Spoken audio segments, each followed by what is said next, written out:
Welcome to Table Read Tuesday, and today we're reading one of the best movies ever made as voted by a lot of people on IMDb and everywhere else, 12 Angry Men.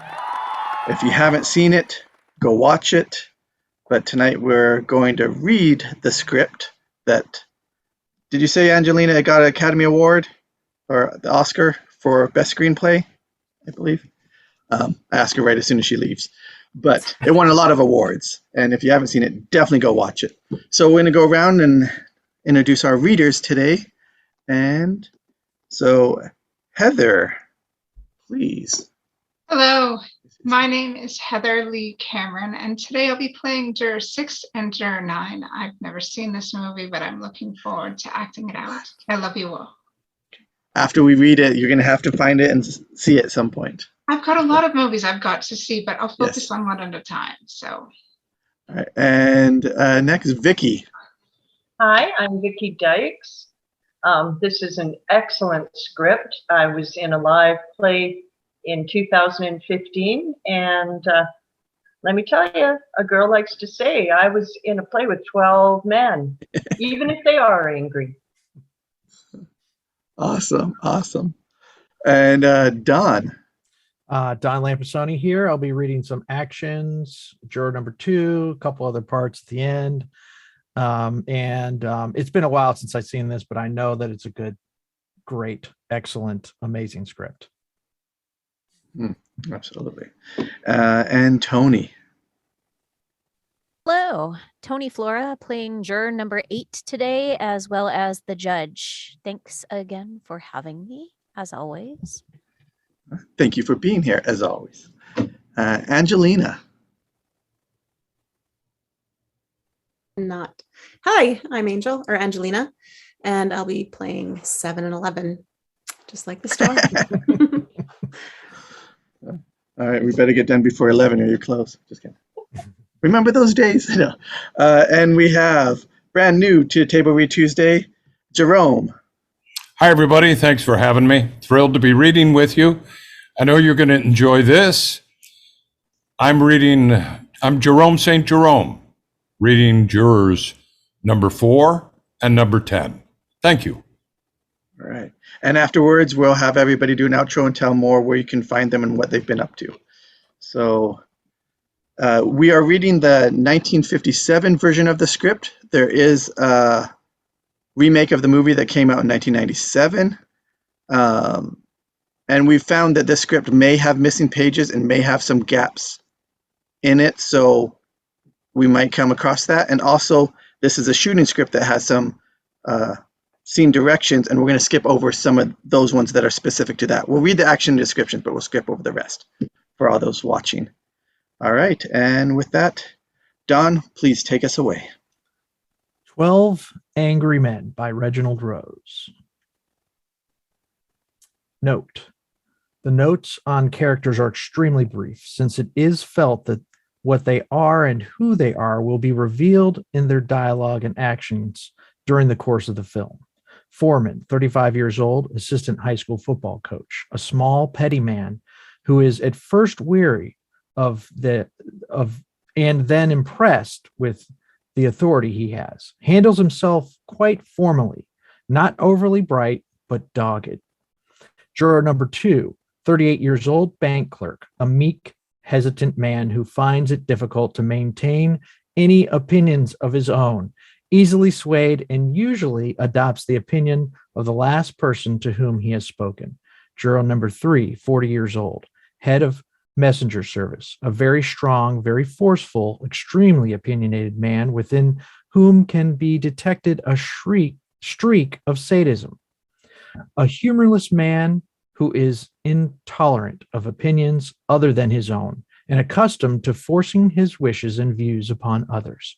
Juror number 4, 50 years old, stockbroker, a man of wealth and position, a practiced speaker who presents himself well at all times, seems to feel a little bit above the rest of the jurors.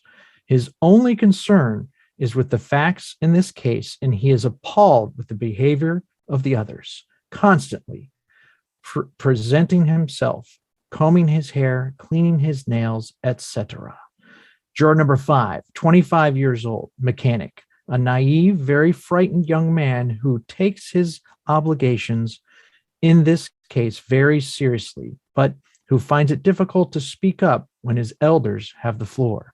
Juror number 6, 33 years old, house painter, an honest but dull-witted man who comes upon his decisions slowly and carefully, a man who finds it difficult to create positive opinions, but who must listen to and digest and accept these opinions offered by others which appeal to him most. Juror number 7, 42 years old, salesman, a loud, flashy, glad-handed salesman type who has more important things to do than to sit on a jury. He is quick to show temper, quick to form opinions on things about which he knows nothing. She is a bully, and of course, a coward. Juror number 8, 42 years old, architect, a quiet, thoughtful, gentle man, a man who sees many sides to every question and constantly seeks the truth, a man of strength tempered with compassion. Above all, a man who wants justice to be done and will fight to see that it is. Juror number 9, 70 years old, retired, a mild, gentle old man, long since defeated by life and now merely waiting to die, a man who recognizes himself for what he is and mourns the days when it would have been possible to be courageous without shielding himself behind his many years. From the way he takes pills whenever he is excited, it is obvious that he has a heart condition. Juror number 10, 46 years old, garage owner, an angry, bitter man, a man who antagonizes almost at sight, a bigot who places no values on any human life except his own, a man who has been nowhere and is going nowhere and knows it deep within him. He has a bad cold and continually blows his nose, sniffs Benzodrine inhaler, etc. Juror number 11, 48 years old, watchmaker, a refugee from Europe who has come to this country in 1941, a man who speaks with an accent and who is ashamed, humble, almost subservient to the people around him, but a man who will honestly seek justice because he has suffered through so much injustice. Juror number 12, 30 years old, advertising man, a slick, bright advertising man who thinks of human beings in terms of percentages, graphs, and polls, and has no real understanding of people, a superficial snob, but trying to be a good fellow. Throughout the film, he doodles on a scratch pad, and the judge, the court, the guard, the two alternative jurors, and, if desired, the court stenographer. Fade in, exterior long shot, New York Court of General Sessions Day. A large, imposing building, gray, impressive, as a background for the comings and goings of a number of ordinary people on an ordinary day. Camera holds on steps in building front from a distance and then dollies in slowly. The lobby. Seething with activity, people of all kinds walking swiftly, purposefully to and from elevators, newsstands, etc. Others standing, waiting. Guards stationed at various posts. Camera pans across lobby and then dollies into a bank of elevators. A number of people crowd into one. The door closes. A long corridor upstairs. The elevator on left. Many doorways to various courtrooms on right. Each door marked with a hanging sign. The first sign reads Court of General Sessions, Part 1. The second sign reads Court of General Sessions, Part 2, etc. An elevator door opens and a number of people exit and walk down the corridor. Other people, men and women, stand in the corridor talking. The whole feeling is one of movement, activity, intense connection, concentration. Everyone has a purpose. Camera dollies down the corridor, following group of people who exited from elevator. People peel off from the group at various doors. At each door stands a guard. People move in and out of the doors. Camera reaches the door marked Part 6 and pans around to face the door. A guard stands in front of it impassively. No one else is in front of the door. As compared to knots of whispering people in front of all the other doors, the case going on in part 6 obviously has very little general interest. Through the glass window of the door, we can see far in the background the judge at his bench. He is facing to his left and talking. We hear nothing. He stops and turns to his right. He raises his hand as if calling a waiter. From the noise of the corridor, we are now in the death-like stillness of a courtroom. A hand places a freshly filled pitcher of water on the tray. A pair of hands fills a glass from the pitcher. Camera pans with glass as it is raised. Camera holds on close-up of judge drinking the water. He finishes, puts the glass down, and turns to the left again. He clears his throat, then begins to speak. Pardon me, gentlemen. To continue, you've heard a long and complex case. Murder in the first degree. Premeditated homicide is the most serious charge tried in our criminal courts. From jury's angle, seated in the jury box, listening intently to the judge, we see the 14 members of the jury. This includes the 2 alternates who sit on the far right side of the jury, one behind the other. The jury sits in numerical order, reading from left to right. The foreman through number 6 in the front row, numbers 7 through 12 in the rear row. As the judge speaks, camera dollies slowly in, still holding on jury, but excluding the alternates. You've listened to the testimony, and you've had the law read to you and interpreted as it applies to this case. It now becomes your duty to sit down to try to separate the facts from fantasy. One man is dead. The life of another is at stake. I urge you to deliberate honestly and thoughtfully. Camera is now close on numbers 1, 2, 7, and 8. It begins to pan slowly right. Number 7 fidgets endlessly. Number 10 sniffs as if he has a cold. Number 3 looks coldly off in the direction in which the defendant sits. All other jurymen watch the judge, listening intently.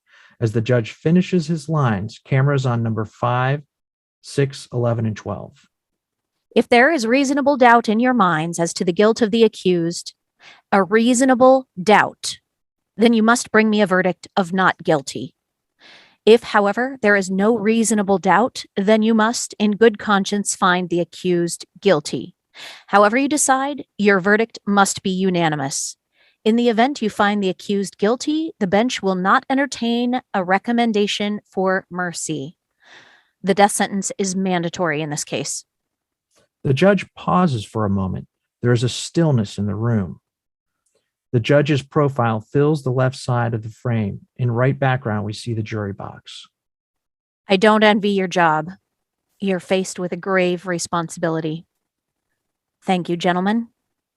There's a pause. The judge turns away from the jury and nods in another direction.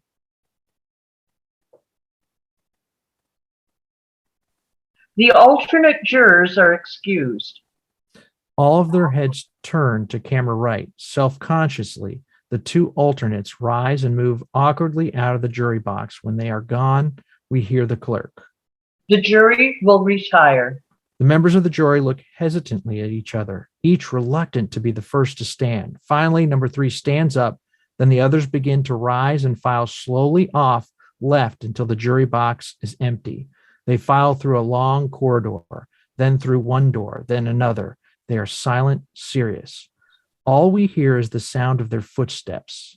Credits are superimposed over the scene. The room is empty, silent, save for the sounds of traffic 12 floors below. In center of the room is a large scarred table and 12 chairs. There are 4 other chairs against the wall opposite the windows. Along one wall are 3 windows through which we can see the New York skyline. On the opposite wall is an electric clock and an electric fan. At one end of the jury room is a coat rack, on either side of which is a door, one lettered men and the other lettered women. Against the 4th wall is an old-fashioned water cooler. There are pencils, pads, ashtrays on the table, nothing else. The room is drab, bare, in need of a painting, Camera holds on room and then dollies in toward the door as we hear footsteps outside. The door is opened by a uniformed guard. On the door are lettered the words jury room. The guard stands against the door, holding it open as the members of the jury file into the room. He holds a clipboard and pencil, and we can see his lips moving, counting the jurymen as they enter. 4 or 5 of the jurymen light cigarettes immediately. They move into the room. Juror number 2 goes to the water fountain. Juror number 9, the old man, enters hastily and goes towards the men's room. Juror number 7 enters the room last. The guard steps into the room and closes the door. Again, he begins to count the jurors. Camera slowly pans with number 7 as he walks across the room toward the windows. The foreman has seated himself at the head of the table. Number 11 and number 4 also sit at the table. Number 11 begins to make notes in a little pad. Number 4 reads the newspaper. The others move awkwardly about the room. They're ill at ease, do not really know each other to talk to, wish they were anywhere but here. There is no conversation for a moment. Number 7 reaches the window. Camera's on him, and number 6, who looks out at the skyline. Number 7 offers a stick of gum to him. He shakes his head. Number 7 offers gum to number 8, who also looks out the window. Number 8 smiles. No, thanks. Number 7, the gum, and mops his brow. You know something? I phoned up for the weather this morning. This is the hottest day of the year. Number 6 nods and continues to look out the window. You'd think they'd at least... Sir? I can't read that. They'd at least sir condition the place. I almost dropped dead in court. Okay, gentlemen, everybody's here. If there's anything you want, I'm right outside. Just knock. He exits, closing the doors. Camera dollies back to include juror number 5, the youngest juryman, who watches the door. We hear the lock click. Number 5 half grins self-consciously. I never knew they locked the door. Or they locked the door. What'd you think? I don't know. I just never occurred to me. Number 10 gives him the look of a professional know-it-all and then turns and takes off his jacket. He walks across the room to coat rack. Camera dolling with him. He passes the foreman, who stands at the head of the table, tearing up little slips of paper for ballots, and stops. Hey, what's that for? Well, I figured we might want to vote by ballots. Great idea. Maybe we can get him elected senator. Number 10 laughs until he begins to cough and moves off to the coat. Number 3. Who's number 3? When to say, That's when to say anything against it, but I'm telling you, sometimes I think we'd be better off if we took these tough kids and slapped them and real hard before they make trouble, you know? Save us a lot of time and money. Number 2 looks at him nervously, nods, gets up and walks to the water cooler. Camera going with him. He pours himself a drink and stands alone sipping it. We hear movement in the room during all of this and quiet ad-lib conversation. Number 2, big in foreground, sipping his water. Number 3 is hanging up his jacket. 6 and 8 are looking out windows. 4, 11, and Foreman are seated at the table. 7 and 10 are at the far end of the room talking quietly. Number 7 lets out a raucous laugh. Number 9 is still in the men's room. Number 5 walks towards the water cooler. 12 is walking over to windows. Camera dollies in on 12. As camera nears 12, 7 calls out to Foreman. 12 stops walking. Hey, how about getting started here? Yeah, let's get this over with. We've probably got other things to do. Well, I was figuring we'd take a 5-minute break. I mean, one gentleman's in the bathroom. Number 7 shrugs and turns back to number 10. Number 5 walks over to the foreman as number 12 continues over to number 8 at the window. Camera moving in with them. Number 3 continues business of hanging up his jacket and goes to sit at the table. Are we going to sit in order? What? I don't know. I suppose so. Camera moves in tight on 8 and 12. 8 is thinking hard, biting his fingernails. Number 12 looks out at the window over his shoulder. Not a bad view. Number 8 nods. What do you think of the case? Number 8 looks at him questioningly. I had a lot of interest for me. No dead spots. Know what I mean? I tell you, we're lucky to get a murder case. I figured us for a burglary or assault or something. Those can be the dullest. Say, isn't that the Woolworth building? That's right. Funny. I lived here all my life, and I've never been in it. Number 8 looks out the window. Number 12 looks at him for a moment and then walks away. Camera holds on number 8 for a moment. He stares out the window. We hear number 7 laugh again. Yeah. And what about the business with the knife? I mean, asking grown-up people to believe that kind of bushwash? Well, look, you got to expect that. You know what you're dealing with. Yeah, I suppose. Number 10 blows his nose vigorously. What's the matter? You got a cold? And how these hot weather colds can kill you. I can hardly touch my nose. Know what I mean? Number 7 Got over nods. one. There is an awkward pause. Number 7 looks at his watch, then he looks up at Foreman, who is standing at the head of the table. What do you say, Mr. Foreman? Foreman, big in foreground, standing at the head of the table. Number 7, number 10 in the background. Number 3, number 4 seated at the left of the table. Foreman looks around at the wall clock. Number 3 leans over to scan number 4's newspaper. Anything exciting going on? Number 4 looks up at him. I didn't get a chance to look at the papers today. I was just wondering how the market closed. I wouldn't know. Say, are you on the exchanges or something? I'm a broker. Oh, well, that's very interesting. Listen, maybe you can answer a question for me. I have an uncle who's been playing around with some Canadian stuff. The foreman turns around and, as if it is an effort, calls out loudly to the others. All right, gentlemen, let's take seats. There's a slow movement towards the table. Number 3 shrugs and number 4 turns to the foreman. This better be fast. I got tickets to a ball game tonight. Yanks in Cleveland. We got this new kid, Majawalski or whatever his name is, going. He's a bull, this kid. He shoots his hand forward and out to indicate the path of a curveball. Shoom, real jug handle. Where do you want us to sit?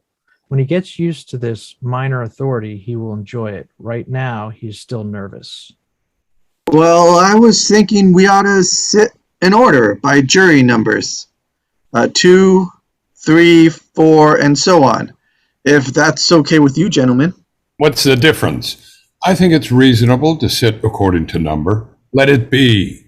Foreman has looked back and forth a bit anxiously at this exchange. Now he relaxes and sits down. Camera holds. Now, where Foreman's head bad close-up, we see number 2 in a medium shot sitting in the side chair. He gets up and the camera pans with him to the table. Camera pans down the table. Number 2, 3, 4, 5 are seated. 6 is hanging his coat on the coat rack. 7 is draping his over the chair. 8 still stares out the window. 9 is in the bathroom. 10 is walking towards his seat, mopping his brow. 11 and 12 are seated. What was your impression of the prosecuting attorney? 11 looks at him. I beg pardon? I thought he was really sharp. I mean, the way he hammered home his points, one by one, in a logical sequence. It takes a good brain to do that. I was very impressed. From side, shooting towards window, 8 stares out window, thinking. Yes, I think he did expert job. I mean, he had a lot of drive, too. Real drive. Okay, let's get this show on the road. How about sitting down? 8 doesn't hear the foreman. He stares out the window. The gentleman at the window. Turns startled. How about sitting down? Oh, I'm sorry. It's pretty tough to figure, isn't it? A kid kills his father, bing, just like that. Well, if you analyze the figures. It's the element. I'm telling you, they let those kids run wild up there. Well, maybe it serves them right. Know what I mean? This is an annoying characteristic of number 10's. This forcing an answer with, know what I mean? As if he is saying, listen, you better answer me because I'm somebody. See? Number 4 reacts by looking squarely at number 10, nodding and turning back to his paper. Number 8 has sat down quietly by this time. Number 11 has looked curiously from 10 to 12 during this exchange. Is everybody here? The old man's inside. Would you knock on the door? Number 6 gets up and starts for the bathroom, camera panning with him. Hey, you a Yankee fan? No, Baltimore. Baltimore. Oh, the suffering. That's got to be like a hit in the head with a crowbar once a day. Listen, who they got? Camera stayed on 6. He reaches the bathroom door and is about to knock when 9 opens the door. I was just coming to get you. I'm asking you, who they got besides great groundskeeper? We'd like to get started. Number Forgive 9. me, gentlemen. I didn't mean to keep you waiting. He begins to walk towards the seat as does 6. Baltimore. He is still standing. He looks around. This is the moment for his big speech. All right. Now, you gentlemen can handle this any way you want to. I mean, I'm not going to make any rules. I mean, we want to discuss it first and then vote. That's one way. Or we can vote right now and see how we stand. He pauses and looks around. Well, that's all I have to say. I think it's customary to take a preliminary vote. Yeah, let's vote. Who knows? Maybe we can all go home. From opposite end of the table. It's up to you. Just let's remember, we've got a first-degree murder charge here.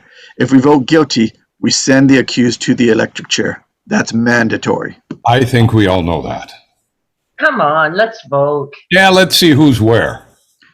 Anybody doesn't want to vote? He looks around the table. There is no answer. All right. This has to be a 12-0 vote either way. That's the law. Okay, are we ready? All those voting guilty, raise your hands. 7 or 8 hands go up immediately. Several others go up more slowly. Everyone looks around the table as the foreman begins to count hands. 9's hand goes up now, and all hands are raised except 8's.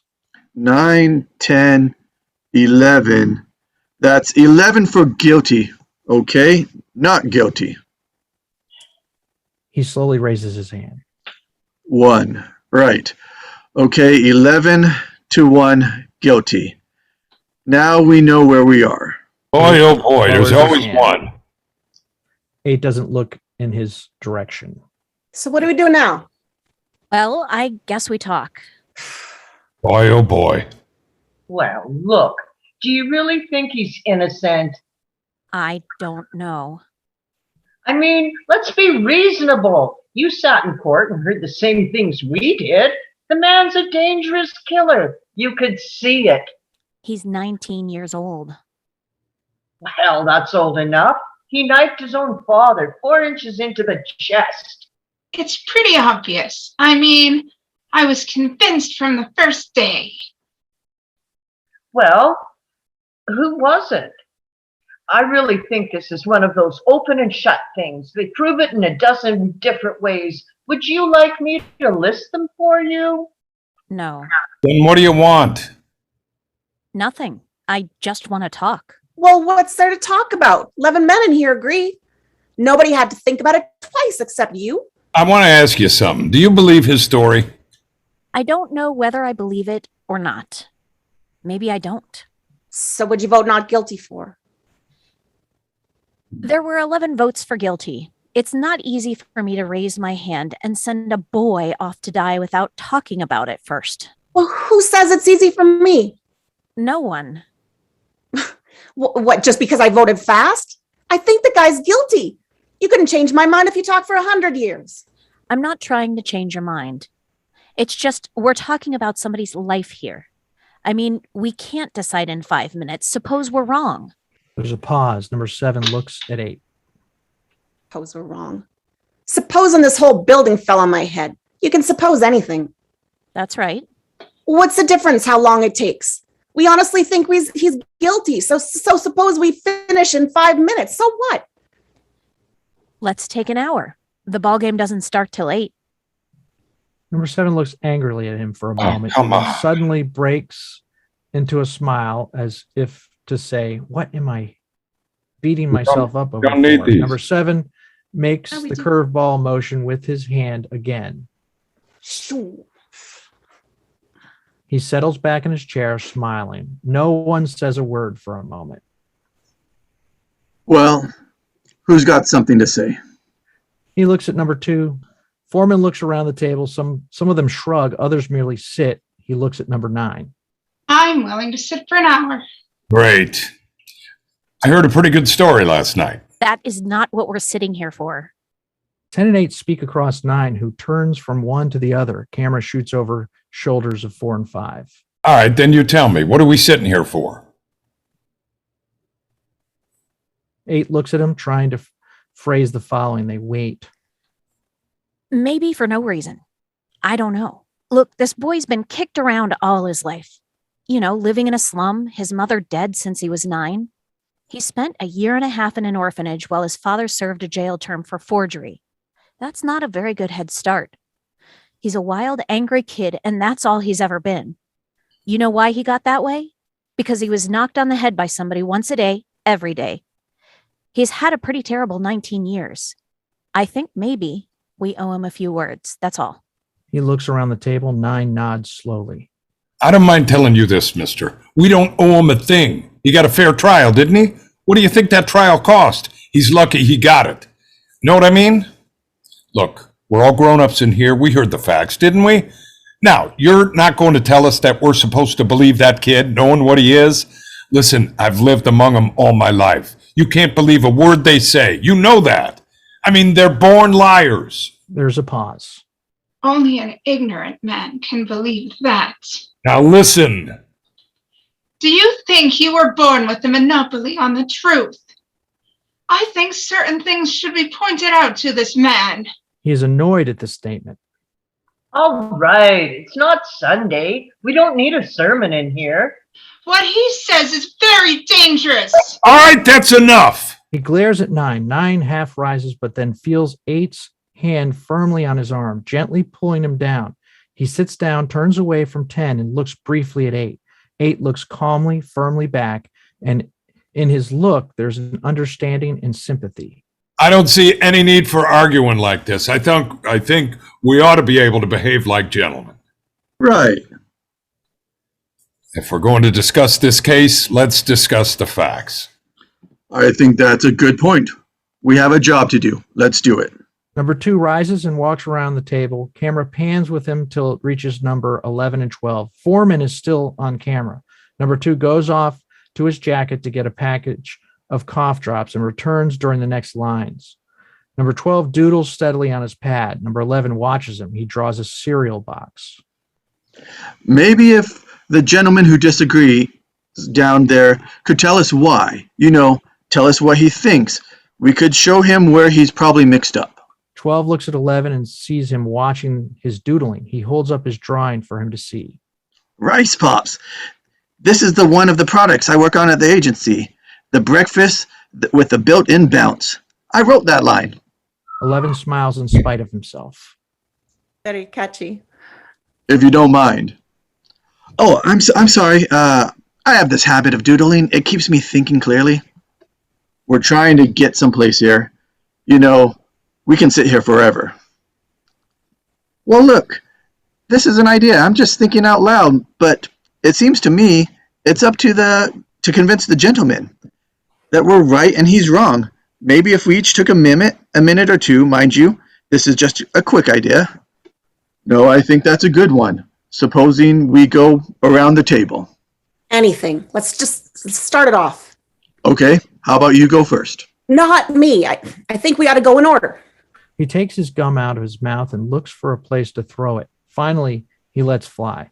We hear a thin clank. He seems satisfied. That sounds all right. In order. A couple of minutes apiece. I guess you're first. Oh, well, it's hard to put into words. I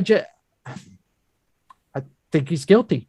I thought it was obvious from the word go. I mean, nobody proved otherwise. Nobody has to prove otherwise. The burden of proof is on the prosecution. The defendant doesn't have to open his mouth. That's in the Constitution. I'm sure you've heard of it.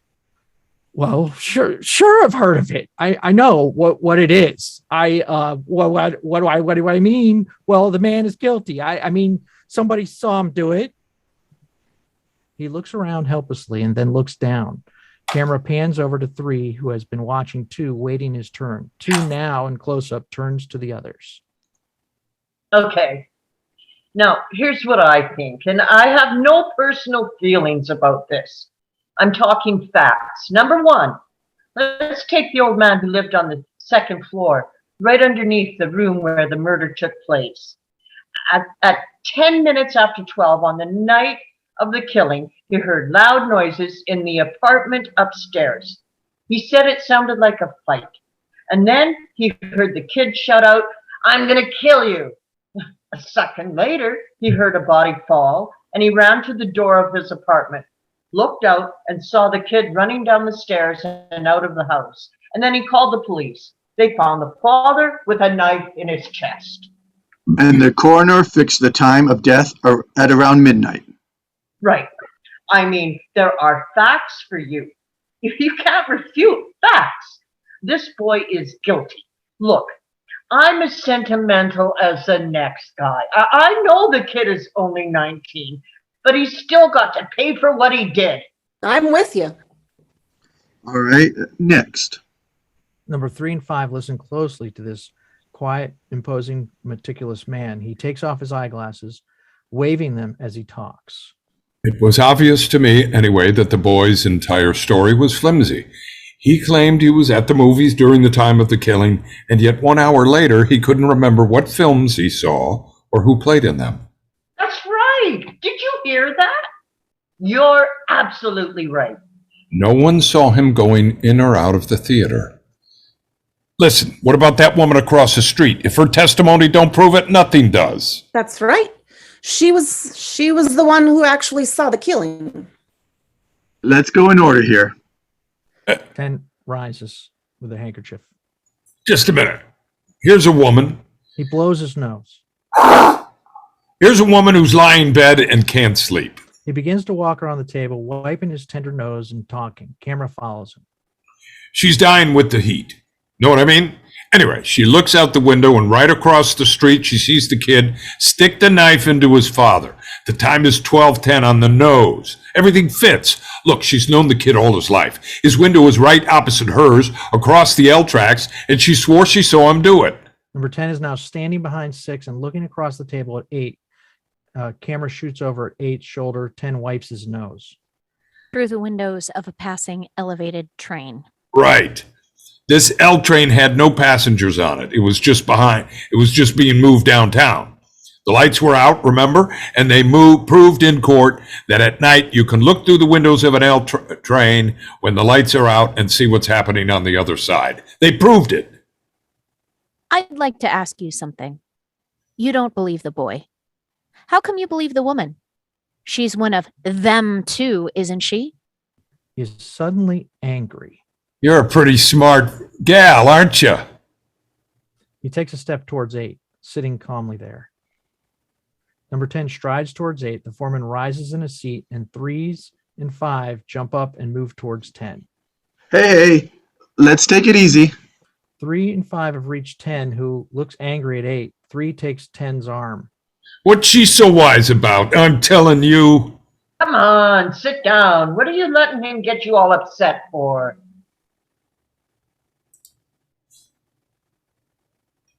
Let's calm down now. I mean, we're not going to get anywhere fighting. 3 and 10 reach 10's seat. 10 sits down. 3 remains standing now until the next lines. He walks around the room, takes a drink at the fountain, etc. He's standing. Okay, let's try to keep it peaceful in here. Looks down at the table. Whose turn is it? His. Okay, you've got 2 minutes. He looks around nervously. I'll pass it. That's your privilege. How about the next gentleman? I don't know. I started to be convinced, very early in the case. Well, I was looking for the motive. That's very important. If there's no motive, where's the case? So anyway, that testimony from those people across the hall from the kids' apartment, that was very powerful. Didn't they say something about an argument between the father and the boy around 7 o'clock that night? I mean, I can be wrong. It was 8 o'clock, not 7. That's right, 8 o'clock. They heard an argument, but they couldn't hear what it was about. Then they heard the father hit the boy twice, and finally they saw the boy walk angrily out of the house. What does that prove? Anytime he's working on his own ideas, he feels himself on unsteady ground and is ready to back down. He does so now. Well, it doesn't exactly prove anything. It's just part of the picture. I didn't say it proved anything. Said already, we can talk about it forever. It's the same thing. I mean, this kid is 5 look at his record. He was in children's court when he was 10 for throwing a rock at his teacher. At 15, he was in reform school. He stole a car. He's been arrested for mugging. He was picked up twice for knife fighting. He was real swift with a knife, they said. This is a very fine boy. Ever since he was 5 years old, his father beat him up regularly. He used his fists. So would I, kid like that. And how? It's the kids, the way they are nowadays. Listen, when I was his age, I used to call my father sir. Well, that's right, sir. You ever hear a boy call his father that anymore? Fathers don't seem to think it's important anymore. No? Have you got any kids? 3. Yeah? Well, I've got one. A boy, 21. 21 years old. And I'll tell you about him. When he was 9, he ran away from a fight. I saw him. I was so ashamed I almost threw up. So I told him right out, I'm going to make a man out of you, or I'm going to bust you in half trying. Well, I made a man out of him, all right. When he was 16, we had a battle. He hit me in the face. He's big, you know. I haven't seen him in 2 years, rotten kid. You work your heart out. He stops. He has said more than he intended and more passionately than he intended it. He's embarrassed. He looks at 8 and then at all of them. Vicki. All right, well, let's get on with it. He turns and walks angrily around the table to his seat, camera panning with him. He sits down. Camera now covers these other people. I think we're missing the point here. This boy, let's say he's a product of a filthy neighborhood and a broken home. We can't help that. We're here to decide whether he's guilty or innocent, not to go into the reasons why he grew up this way. He was born in a slum. Slums are breeding grounds for criminals. I know it. So do you. It's no secret. Children from slum backgrounds are potential menaces to society. Now, I think, brother, you could say that again. The kids who crawl out of these places are real trash. I don't want any part of them, I'm telling you. His face is angry. He tries to control himself. His voice shakes. Number 5. Kid, I've lived in a slum all my life. He knows he has said the wrong thing. Oh, now, wait a second. I used to play in a backyard that was filled with garbage. Maybe it still smells on me. Now listen, Sonny. Foreman has risen. Now let's be reasonable. There's nothing personal. There is something personal. He looks around at the others, all looking at him. Then suddenly he has nothing to say. He sits down, fists clenched. Number 3 gets up and walks to him, pats him on the back. Number 5 doesn't look up. Come on now. He didn't mean you, feller. Let's not be so sensitive. The sensitivity I can understand. The foreman looks at number 11 and his face shows distaste for him in spite of himself. Number 12 gets up and walks to the window. All right, let's stop all this arguing. We're wasting time here. It's your turn. Let's go. Well, I didn't expect a turn. I thought you all were supposed to be convincing me. Wasn't that the idea? Check. That was the idea. I forgot about that. He's right. Well, what's the difference? He's the one who's keeping us in here. Let's hear what he's got to say. Now, just a second. We decided to do it a certain way. Let's stick to what we said. Stop being a kid, will you? Kid, listen, what do you mean by that? What do you think I mean? K-I-D, kid. What? Just because I'm trying to keep this thing organized? Listen. He gets up. You want to do it here?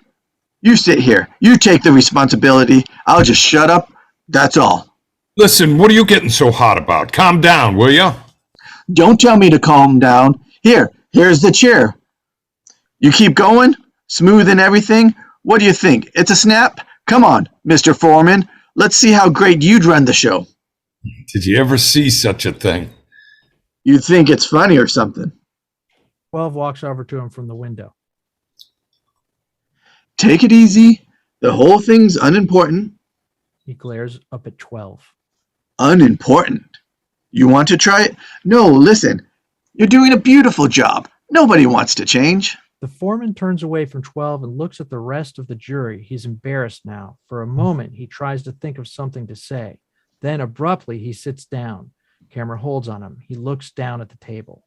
They all look in the direction of the foreman. There's a pause. Then, All right, let's hear from somebody. there's another pause. Well, it's all right with me if you want me to tell you how I feel about it right now. He looks down at the table. I don't care what you do. 8 waits for a moment and then begins. As he speaks, 12 walks into the shot, stands behind 9. Look, there was one alleged eyewitness to the killing. Someone else claims to have heard the killing, and then he saw the boy running out afterward. There was a lot of circumstantial evidence, but actually those 2 witnesses were the entire case for the prosecution. We're dealing with a human life here, supposing they were wrong. He stands behind 8 and looks down at him. 8. 12. Oh, I'm sorry. What do you mean, supposing they were wrong? What's the point of having witnesses at all? 12 stands behind 8. 8 is turned to look up at him. 9 listens carefully. Could they be wrong? They sat there under oath? What are you trying to say? They're only people. People make mistakes. Could they be wrong? No, I don't think so. Do you know so? Well, now listen, nobody can know a thing like that. This isn't an exact science. As he turns away from 12, satisfied. That's right. It isn't. There's a silence for a moment. Number 12 walks back to his seat. Number 3 gets up angrily and strides down to a position behind 5. All right, let's try to get to the point here. What about the switch knife they found in the father's chest? Well, wait a minute. I think we ought to. There are some people who haven't talked yet. Shouldn't we? Look, they can talk whenever they like. Now, just be quiet a second, will you, please? Wounded at being slapped down by 12, he looks down at the table. Okay. What about the knife? You know, the one that fine, upright boy admitted buying on the night of the murder? Let's talk about that. 8 appears just a bit pleased at this turn of conversation. All right. Let's talk about it. Let's get it in here and look at it. I'd like to see it again. Mr. Foreman? He looks at 8 for a moment, then he gets up and moves to the door, camera panning with him. Well, we all know what it looks like. I don't see why we have to look at it again. Foreman knocks on the door opens and the guard pokes his head in the room. 3, still standing behind 5, he looks at the door where Foreman stands whispering to the guard, then 3 turns to table. What are we going to get out of seeing the knife again? You brought it up. What do you think? The gentleman has a right to see exhibits and evidence. The knife and the way it was bought is pretty strong evidence. Don't you think so? I do. Good. Now, supposing we take these facts one at a time. 1, the boy admitted going out of his house at 8 o'clock on the night of the murder after being punched several times by his father. He didn't say punched. He said hit. There is a difference between a slap and a punch. After being hit several times by his father. 2, the boy went directly to a neighborhood junk shop where he bought a, what do you call these things? Switch knife. Switchblade knife. Thanks. 3, this wasn't what you'd call an ordinary knife. It had a very unusual carved handle. 4, the storekeeper who sold it to him identified it and said it was the only one of its kind he had ever had in stock. 5, at about 8:45, the boy ran into some friends of his in front of a tavern. Am I correct so far? Yes, you are. You bet he is. Now, listen to this man. He knows what he's talking about. The boy talked with his friends for about an hour, leaving them at about 9:45. During this time, they saw the switch knife. 6, each of them identified the death weapon in court as that same knife. 7, the boy arrived home at about 10 o'clock. Now, this is where the stories offered by the boy and the state begin to diverge slightly. He claims that he stayed home until 11:30 and then went to one of those all-night movies. He returned home at about 3:15 in the morning to find his father dead and himself arrested. Now, what happened to the switch knife? This is the charming and imaginative little fable the boy invented. He claims that the knife fell through a hole in his pocket sometime between 11:30 and 3:15 while he was on his trip to the movies, and then he never saw it again. Now there is a tale, gentlemen. I think it's quite clear that the boy never went to the movies that night. No one in the house saw him go out at 11:30. No one at the theater identified him. He couldn't even remember the names of the pictures he saw. What actually happened is this.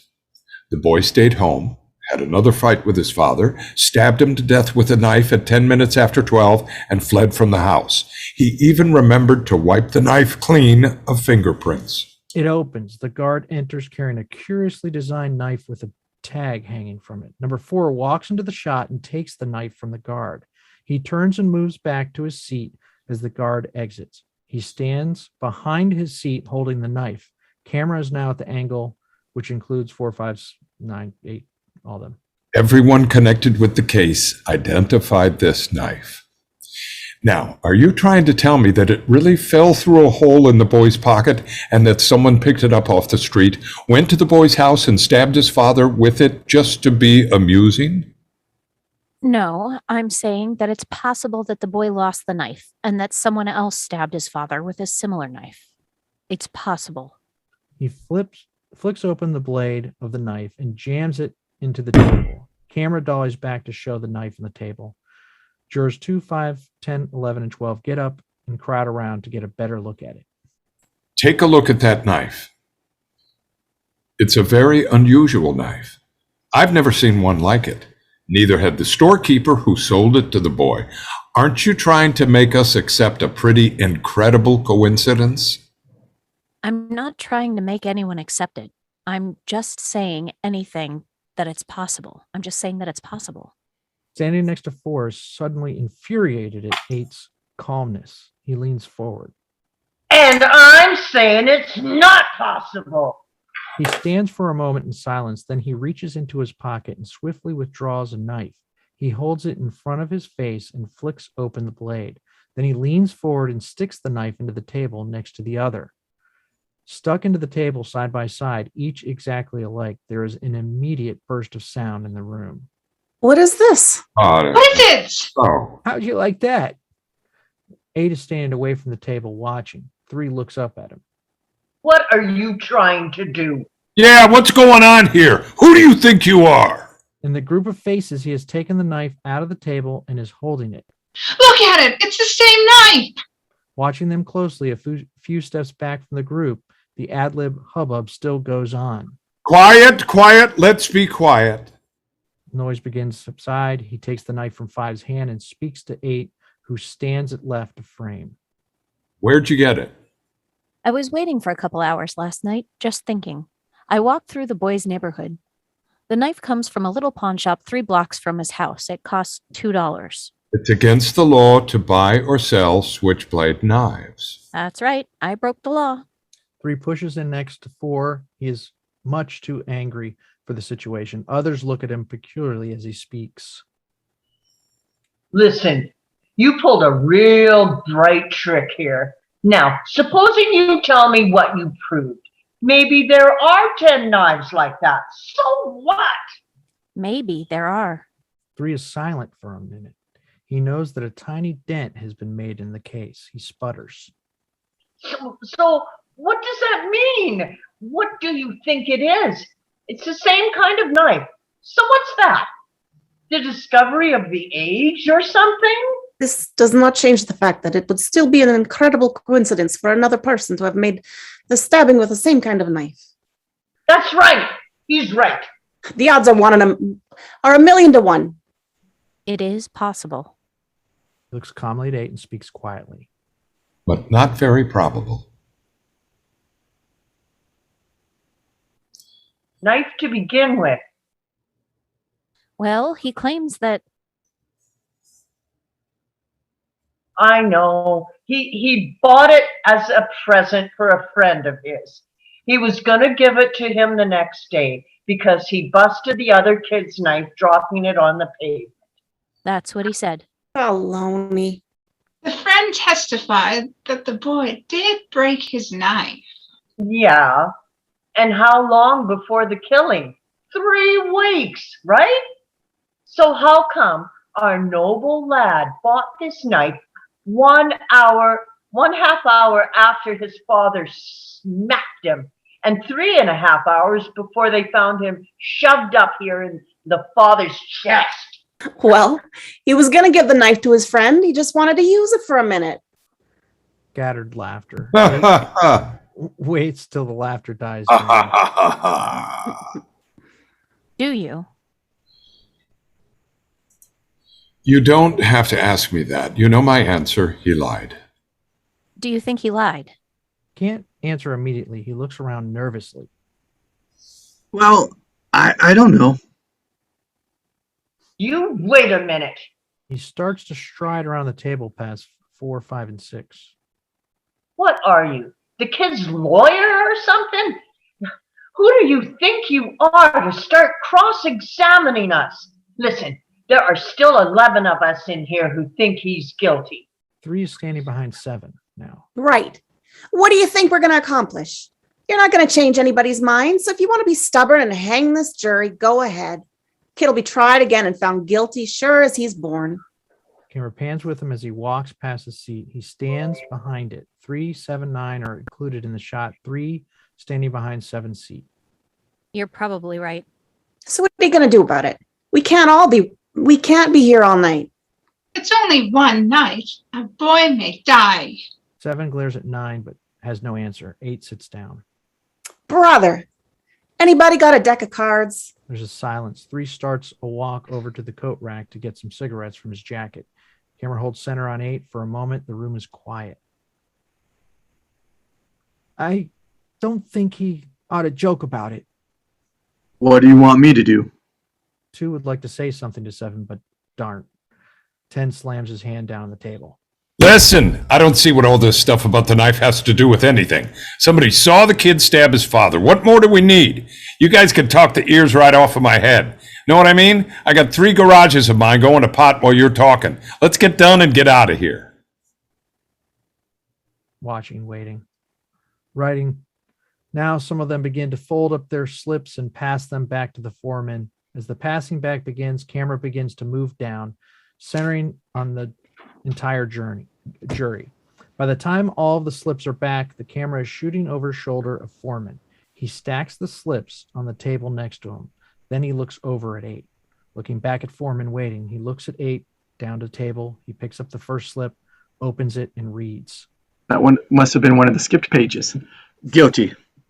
The foreman opens another slip and reads it. Guilty.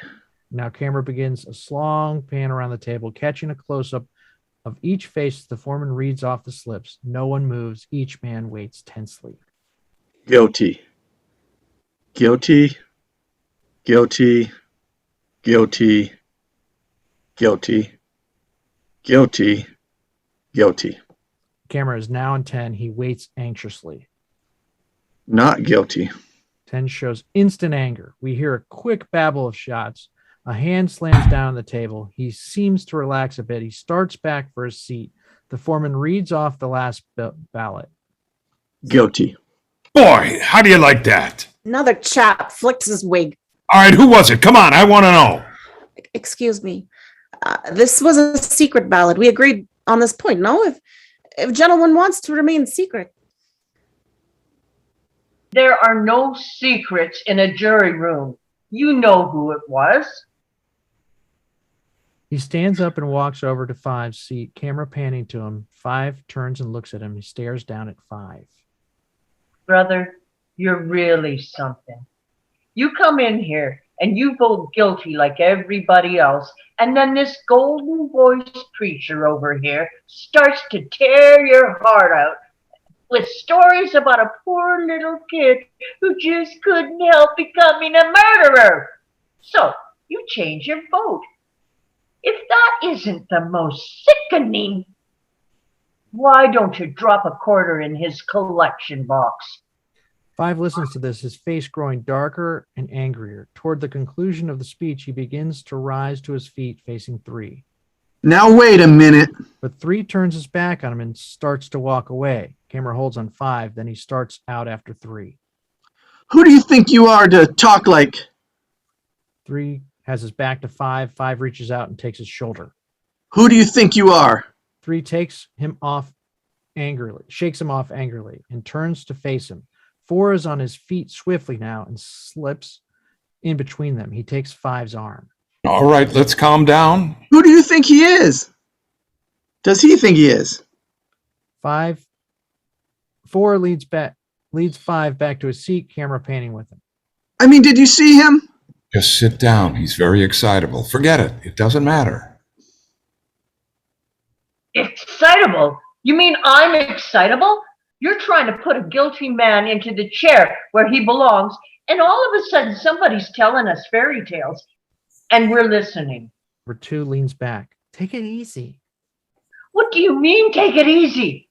Do you feel like seeing a proven murderer walking the streets? Why don't we give him his knife back? Make it easier for him. He indicates Five with a wave of his hand. Where does he have the right? Okay, let's stop yelling. Please, I would like to say something here. I've always thought that a man was entitled to have his unpopular opinion in this country. This is the reason I came here. In my own country, I'm ashamed to say. What do we have to listen to now? The whole history of your country? 11 subsides into silence, embarrassed. 10 glares at him. Yeah, let's stick to the subject. He turns to Five. Now I'm talking facts. What made you change your vote? Number 9 speaks softly. 8 watches him as if he had known all along. There's nothing for him to tell you. He didn't change his vote. I did. He reacts to this with obvious disgust. Would you like me to tell you why? No, I wouldn't like you to tell me why. Well, I'd like to make it clear anyway, if you don't mind. Do we have to listen to this? The man wants to talk. 10 looks angrily at him and then turns away. The foreman looks proudly down at 9. Thank you.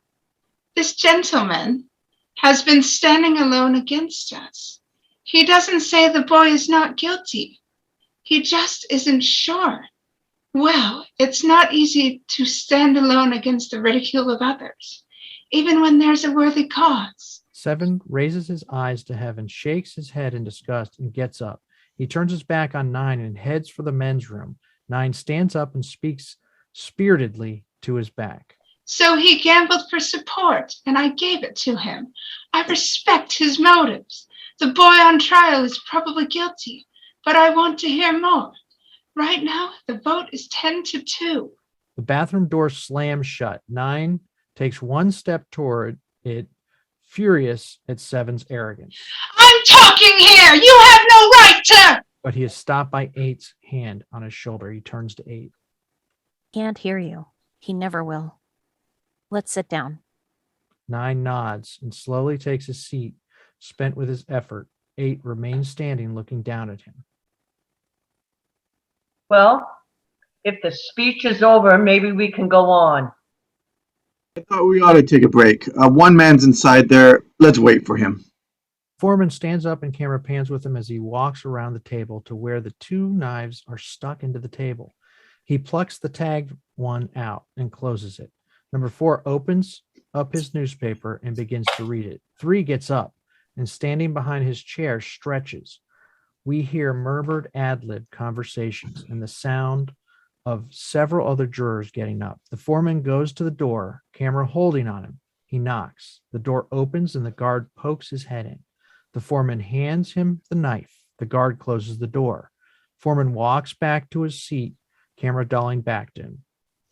Number 2 sits at the table cleaning his glasses. Camera dollies back to numbers 11 and 12 still seated. Their heads are turned towards each other. Camera is still at their backs. In background, 3 stands near door thinking. He watches number 5, and while we hear following dialogue between 11 and 12, 3 watches as 5 gets up, crosses in front of him, and goes to the far end of the room. 3 obviously wants the right opportunity to talk with him alone. Looks like we're really hung up here. I mean, that thing with the old man was pretty unexpected. 11 nods and shrugs. I wish I knew how we could break this up. You know, in advertising, I told you I worked at an agency, didn't I? Well, there are some pretty strange people. Not strange, really. They just have peculiar ways of expressing themselves. You know what I mean? Well, it's probably the same in your business, right? What do you do? I'm a watchmaker. Really? The finest watchmakers come from Europe, I imagine. Anyway, I was telling you, in the agency, when they reach a point like this in a meeting, there's always some character ready with an idea, and it kills me. I mean, it's the weirdest thing in the whole world. Sometimes the way they precede the idea with some kind of phrase like, oh, some account executive will say, here's an idea. Let's run it up the flagpole and see if anyone salutes it. I mean, it's idiotic, but funny. Camera dollies past them on to 3 now, and he walks over to 5, who stands at the water fountain. 5 looks up at him over a cup of water. Look, I was a little excited. Well, you know how it is. I didn't mean to get nasty or anything. 5 finishes the water and tosses the cup in the basket. I'm glad you're not the kind who lets these emotional appeals influence him. 10 walks into shot, stands next to 5, sniffling. 8 bends to rinsing his face. 7 watches him for a moment. What are you getting out of it? Kicks? 8 looks up at him. The boy is guilty, pal. Like the nose on your face. So let's go home before we get sore throats. 8 turns off the water and turns to 7. 7 hands him paper towel and waits. 8 starts to dry his face, watching 7. What's the difference whether you get it here or at the ball game? 7 looks at him narrowly and then smiles. No difference, pal. No difference at all. 7 exits, letting the door slam. 8 slowly dries his face. A moment later, the door opens. We hear a loud laugh from outside. 6 enters the bathroom. The door closes. 6 walks over to the sink, turns on the water. During this next exchange, he lets it run over his wrists. Nice bunch of guys. I guess they're the same as any. That loud, heavy-set guy, the one who was telling us about his kid, the way he was talking, boy, that was an embarrassing thing. Yeah. 8 stands watching 6 cool his wrists. What a murderous day. He looks at 8 in the mirror. You think we'll be much longer? I don't know. He's guilty for sure. There's not a doubt in the whole world. We should have been done already. 8 doesn't answer him. Listen, I don't care, you know. It beats working. He laughs and 8 smiles. Then 6 pointedly looks at 8. His smile vanishes. You think he's not guilty? I don't know. It's possible. I don't know you. but I'm betting you've never been wronger in your life. You ought to wrap it up. You're wasting your time. Supposing you were the one on trial. 6 looks at him seriously. There's a pause. He takes a towel and dries his hands. I'm not used to supposing. I'm just a working man. My boss does the supposing, but I'll try one. Supposing you talk us all out of this and the kid really did knife his father. 6 looks at 8 and then exits. 8 stands there alone for a few moments, and we know that this is the problem which has been tormenting them. He doesn't know or never will. Finally, he exits. I don't know if there are any more to make. I just have a feeling. Nine. 9. Oh. Well, I think the boy is probably guilty, but you go ahead and see what comes out.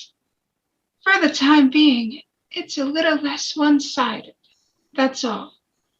My vote is only temporary. It's all the support I'm equipped to give. 8 smiles and nods understandingly. Okay, let's take seats. As they move for their seats, finally all are seated. Camera dollies in on 2, and he settles his glasses on his nose and turns the look up at the wall clock. He turns to the foreman. Looks like we'll be here for dinner. He scowls at 2, then turns and addresses the group. Okay, let's get down to business. Who wants to start it off? There's a pause. Well, I'd like to make a point. Maybe it would be profitable if we. I'm Pardon sorry. me. Go ahead. I didn't mean to interrupt. No, go ahead. It's all right. Well, I was going to say, well, this is probably a small point, but anyway, the boy had a motive for the killing. You know, the beatings and all. So if he didn't do it, who did? Who else had the motive? That's my point. I mean, nobody goes out and kills someone without a motive, not unless he's just plain nuts, right? He sits back rather proudly. As far as I know, we're supposed to decide whether or not the boy on trial is guilty beyond a reasonable doubt. We're not concerned with anyone else's motives here. That's a job for the police. Very true. But we can't help letting the only motive we know of creep into our thoughts, can we? And we can't help asking ourselves who else might have had a motive. Logically, these things follow. This gentleman is asking a reasonable question. Somebody killed him. If it wasn't the boy, who was it? Modulewski. You're talking about the man I love, the world's fastest rookie. He's got a rubber arm. I don't see what's funny about this. If you haven't gotten anything to add besides jokes, I suggest you listen. Okay. It's just letting off steam. I'm sorry. Go ahead. 3, as always, shows real respect for 4. The grin fades from his face. Well, maybe you can answer me. Who else might have killed the father? Well, I don't know. The father wasn't exactly a model citizen. The boy's lawyer brought this out pretty clearly, I thought. He was in prison once. He's known to be consistent horse better. He spent a lot of time in neighborhood bars, and he'd get into fistfights, sometimes after a couple of drinks. One of them was over a woman who no one could seem to remember. He was tough, cruel, primitive kind of man who never held a job for more than 6 months in his life. So there are a few possibilities. He could have been murdered by any one of many men he served time with in prison. By a bookmaker. By a man he'd beaten up. By a woman he'd picked up. By any one of the characters he was known to hang out with. Oh boy, that's the biggest load of tripe I ever... Listen, we know the father was a bum, so what has that got to do with anything? I didn't bring it up. I was asked who else might have killed him. I gave my answer. That gentleman over there asked a different question. Everyone's a lawyer.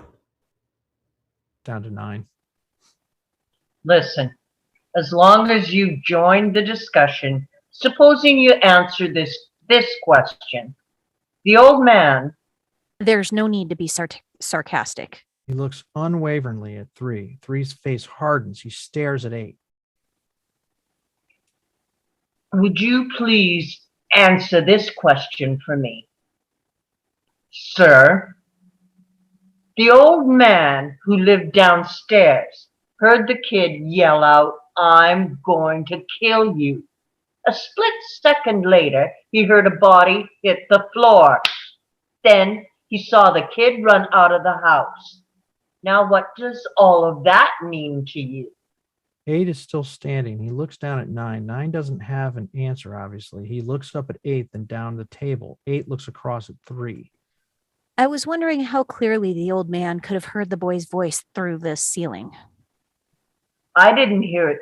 He didn't hear it through the ceiling. His window was open, and so was the window upstairs. It was a hot night, remember?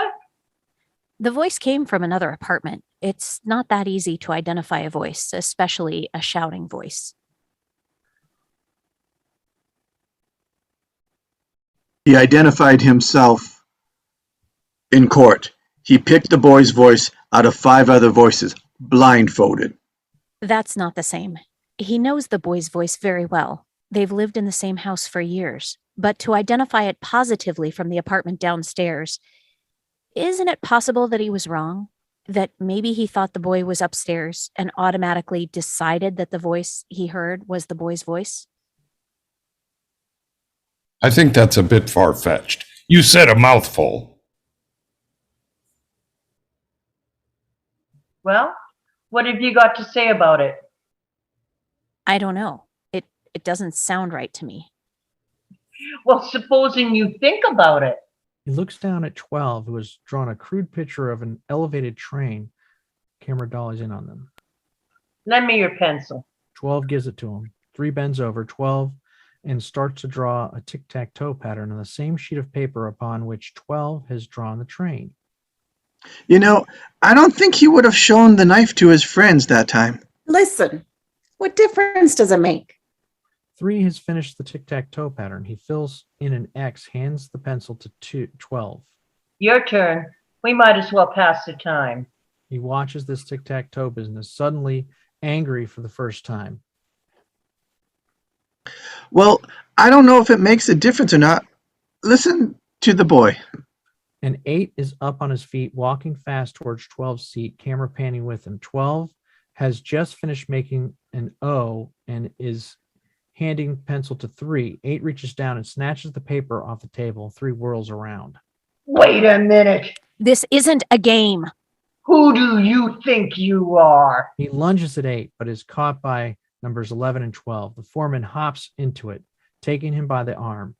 8 stands calmly near him, watching. Camera dollies back as the 3 jurors move 3 around the table toward his seat. Other jurors are on their feet, suddenly watching, some crowding around. 3 is furious. All right, take it easy. Come on, sit down. 3 is urged around the table. He shakes off 11 and 12. I've got a good mind to walk around the table and belt him one. Now, please, I don't want any fights in here. He reaches for 3's arm. 3 shakes him off. Did you see him? The nerve! The absolute nerve. All right, forget it. It's not important. Know what I mean? This isn't a game. Who does he think he is? Standing calmly alone, holding the paper he has snatched from 12, looking steadily at 3, glaring angrily at 8, then finally he sits down in his seat. Come on now, it's all over. Let's take our seats. Slowly moving to their seats, 8 looks at the paper in his hand, and suddenly something seems to click for him. He begins to walk around the table towards 3's seat. Camera dollies down in on him. When he reaches 3's seat, 3 is busy fixing his tie. 8 stands behind him, looking at the paper. Then suddenly he leans over 3 and throws the paper in front of him onto the table. 3 half rises, angry again. 4 puts a hand on his arm. He sits down. Camera is close on him and 8. Take a look at that sketch. I wonder if anybody has an idea how long it takes an elevated train going at medium speed to pass a given point. What has that got to do with anything? How long? Take a guess. I wouldn't have the slightest idea. What do you think? I don't know, about 10 or 12 seconds maybe. What's all this for? I'd say that was a fair guess. Anyone else? That sounds about right to me. Come on, what's this guessing game for? What would you say? Number 2. 2. Done. 10 seconds is about right. All right, say 10 seconds. What are you getting at? This. A 6-car L train passes a given point in 10 seconds.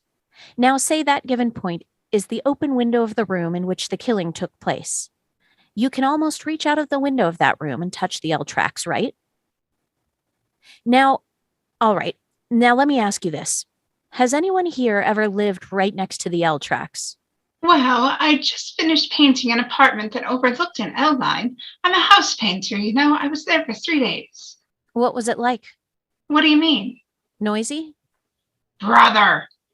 Well, it didn't matter. We're all punchy in our business anyway. Wow. I lived in a second-floor apartment next to an L line once. When the windows open and the train goes by, the noise is almost unbearable. You can't hear yourself think. Okay, you can't hear yourself think. Will you get to the point? I will. Let's take 2 pieces of testimony and try to put them together. First, the old man is in the apartment downstairs. He says he heard the boy say, "I'm going to kill you," and a split second later, he heard the body hit the floor. 1 second later, right? That's right. Second, the woman across the street claimed positively that she looked out of her window and saw the killing through the last 2 cars of a passing elevated train, right? The last 2 cars. All right, what are you giving us here? Now, we agreed that an L takes about 10 seconds to pass a given point. Since the woman saw the stabbing through the last 2 cars, we can assume that the body fell onto the floor just as the train passed by. Therefore, the L had been roaring by the old man's window for a full 10 seconds before the body hit the floor. About? I mean, we're all going crazy in here or something, and this kid is guilty. Why don't you pay attention to the facts? Listen, tell him, will you? This is getting to be a joke. He gets up and starts a walk down to 7. Camera pans with him. The vote is 8-4, favor of guilty. I mean, everybody's heart is starting to bleed for this punk little kid, like the president just declared it Love Your Underprivileged Brother Week or something. Listen, I'd like you to stand up and tell me why you changed your vote. Come on, give me reasons. He looks straight at 3 and speaks strongly. I don't have to defend my decision to you. I have reasonable doubt in my mind. 3 stands behind 5, who's turned looking at him. 3 looks off at 11 angrily. What reasonable doubt? I mean, that's nothing but words. He leans over the table, pulls the switch knife out of the table, and holds it up. Here, look at this. The kid you just decided isn't guilty was seen running this thing into his father. Well, look at it, Mr. Reasonable Doubt. Number 3 flicks it angrily onto the table. It quivers in the wood. That's not the knife. Don't you remember? 3 whirls and stares at him. 9 regards him steadily. 8 smiles openly, burning but controlled. Brilliant. 3 stares at 9 for another moment and then walks around past 7 and off camera. His next lines will be taken at the window. There's a pause. 7 looks around. I'm telling you, this is the craziest. I mean, you're sitting here pulling stories out of thin air. What are we supposed to believe? I'm telling you, if this guy sat ringside at the Dempsey Furpo fight, well, you'd be trying to tell us Furpo won. And look, what about the old man? Are we supposed to believe that he didn't get up and run to his door and see the kid tearing down the stairs 15 seconds after killing? He's only saying he did it to be important, right? I mean, what's the whole point of it? Hold on a second. And this Baltimore rooter is heard from and pops up and pop-ups are falling for base hits wherever you look. I'm telling you. Did the old man say he ran to the door? Ran, walked, what's the difference? He got there.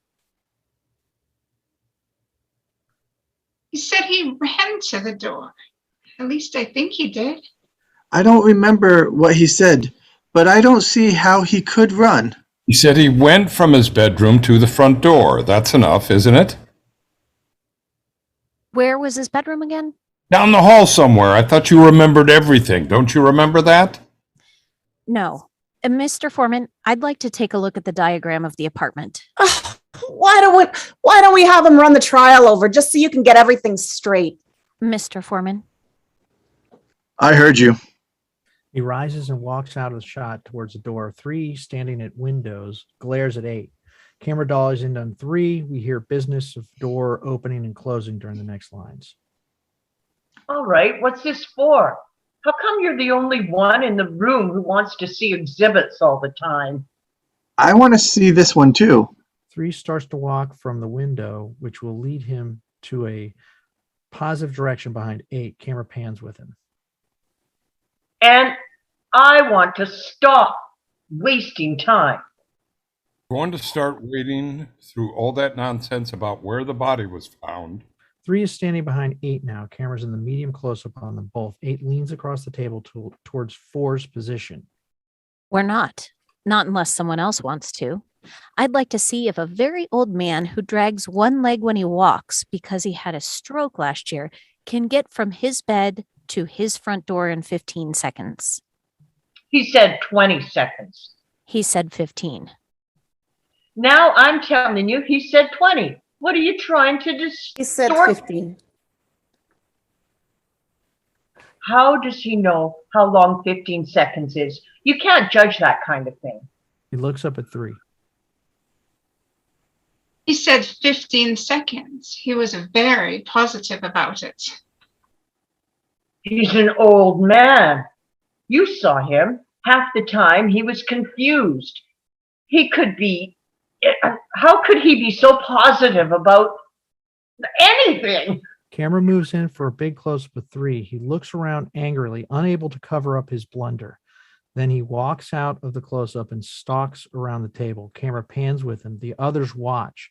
As he gets to his seat, the door behind him opens. The guard enters carrying a large pen and ink diagram of an apartment. Foreman crosses to guard. This what you wanted?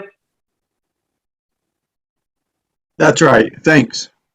The guard nods and exits. Foreman holds up the diagram and looking at it, crosses back towards his seat, camera panning with him. 8 rises from his seat and walks towards Foreman's seat. During these crosses, we hear the following.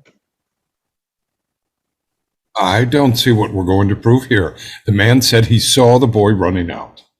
Well, let's see if the details bear him out. As soon as the body fell to the floor, he said, he heard footsteps upstairs running toward the front door. He heard the upstairs door open and the footsteps start down the stairs. He got to his front door as soon as he could. He swore that it couldn't have been more than 15 seconds.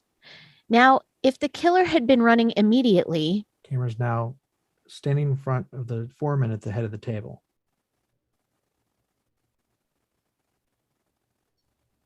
Oh. Well, maybe he didn't. The old man said he did. Brother, I crown you the king of hair splitters. Listen, why don't you stop making smart remarks all the time? My friend, for your $3 a day, you got to listen to everything? There's a silence for a moment. 6 has no answer, but he hasn't liked what he's heard. Well, now that you've got that thing in here, what about it? May I? He takes the chart and holds it up on a corner of the table so that everyone can see it. Also included in shot are 12 and 11 and Foreman. During 8's lines, 2, 5, and 6 also crowd around the diagram. The diagram itself is a layout of a railroad flat. A bedroom faces the L track. Behind it is a series of rooms off a long hall. In the front room is an X marking the spot where the body was found. At the back of the apartment, we see the entrance into the apartment hall from the building hall. We see a flight of stairs in the building hall. Each room is labeled and the dimensions of each room are shown. This is the apartment in which the killing took place. The old man's apartment is directly beneath it and exactly the same. Here are the L tracks. The bedroom, another bedroom, living room, bathroom, kitchen, and this is the hall. And here's the front door to the apartment. And here are the stairs. Now, the old man was in bed in this room. He says he got up, went out into the hall, down the hall to the front door, opened it, and looked out just in time to see the boy racing down the stairs. Am I right so far? He stands at his chair watching. That's the story for the 19th time. 15 seconds after he heard the body fall, Correct. his bed was at the window. It's 12 feet from his bed to the bedroom door. The length of the hall is 43 feet 6 inches. Now he had to get up out of bed, walk 12 feet, open the bedroom door, walk 43 feet, and open the front door, all in 15 seconds. Do you think he could have done that? Sure, he could have done it. He can only walk very, very slowly. They had to help him into the witness chair. You make it sound like a long walk. It's not. He looks in Three's direction and then, laying down the diagram, begins a walk around to the other side of the table, camera panning with him. As he walks, 9, who had been standing near 8, answers 3. For an old man who had a stroke, it's a long walk. 8 is walked directly to the empty chairs of 2 and 3. He takes one of each hand now and swings them out into the middle of the floor, placing them side by side. 3 strides into the shot. What are you doing? I want to try this thing. Let's see how long it took him. What do you mean you want to try it? Why didn't the kid's lawyer bring it up if it's so important? The other jurors have begun to crowd into the shot.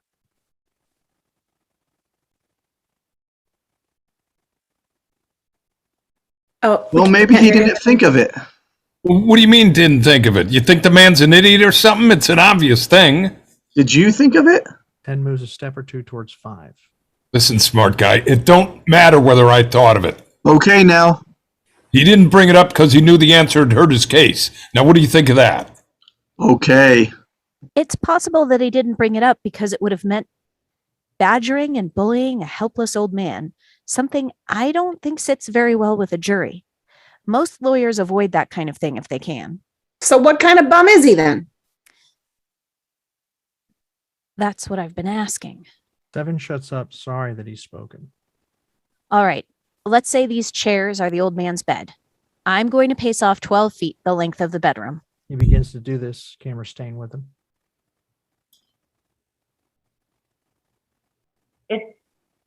You're crazy. You can't recreate a thing like that. I'd like to see it.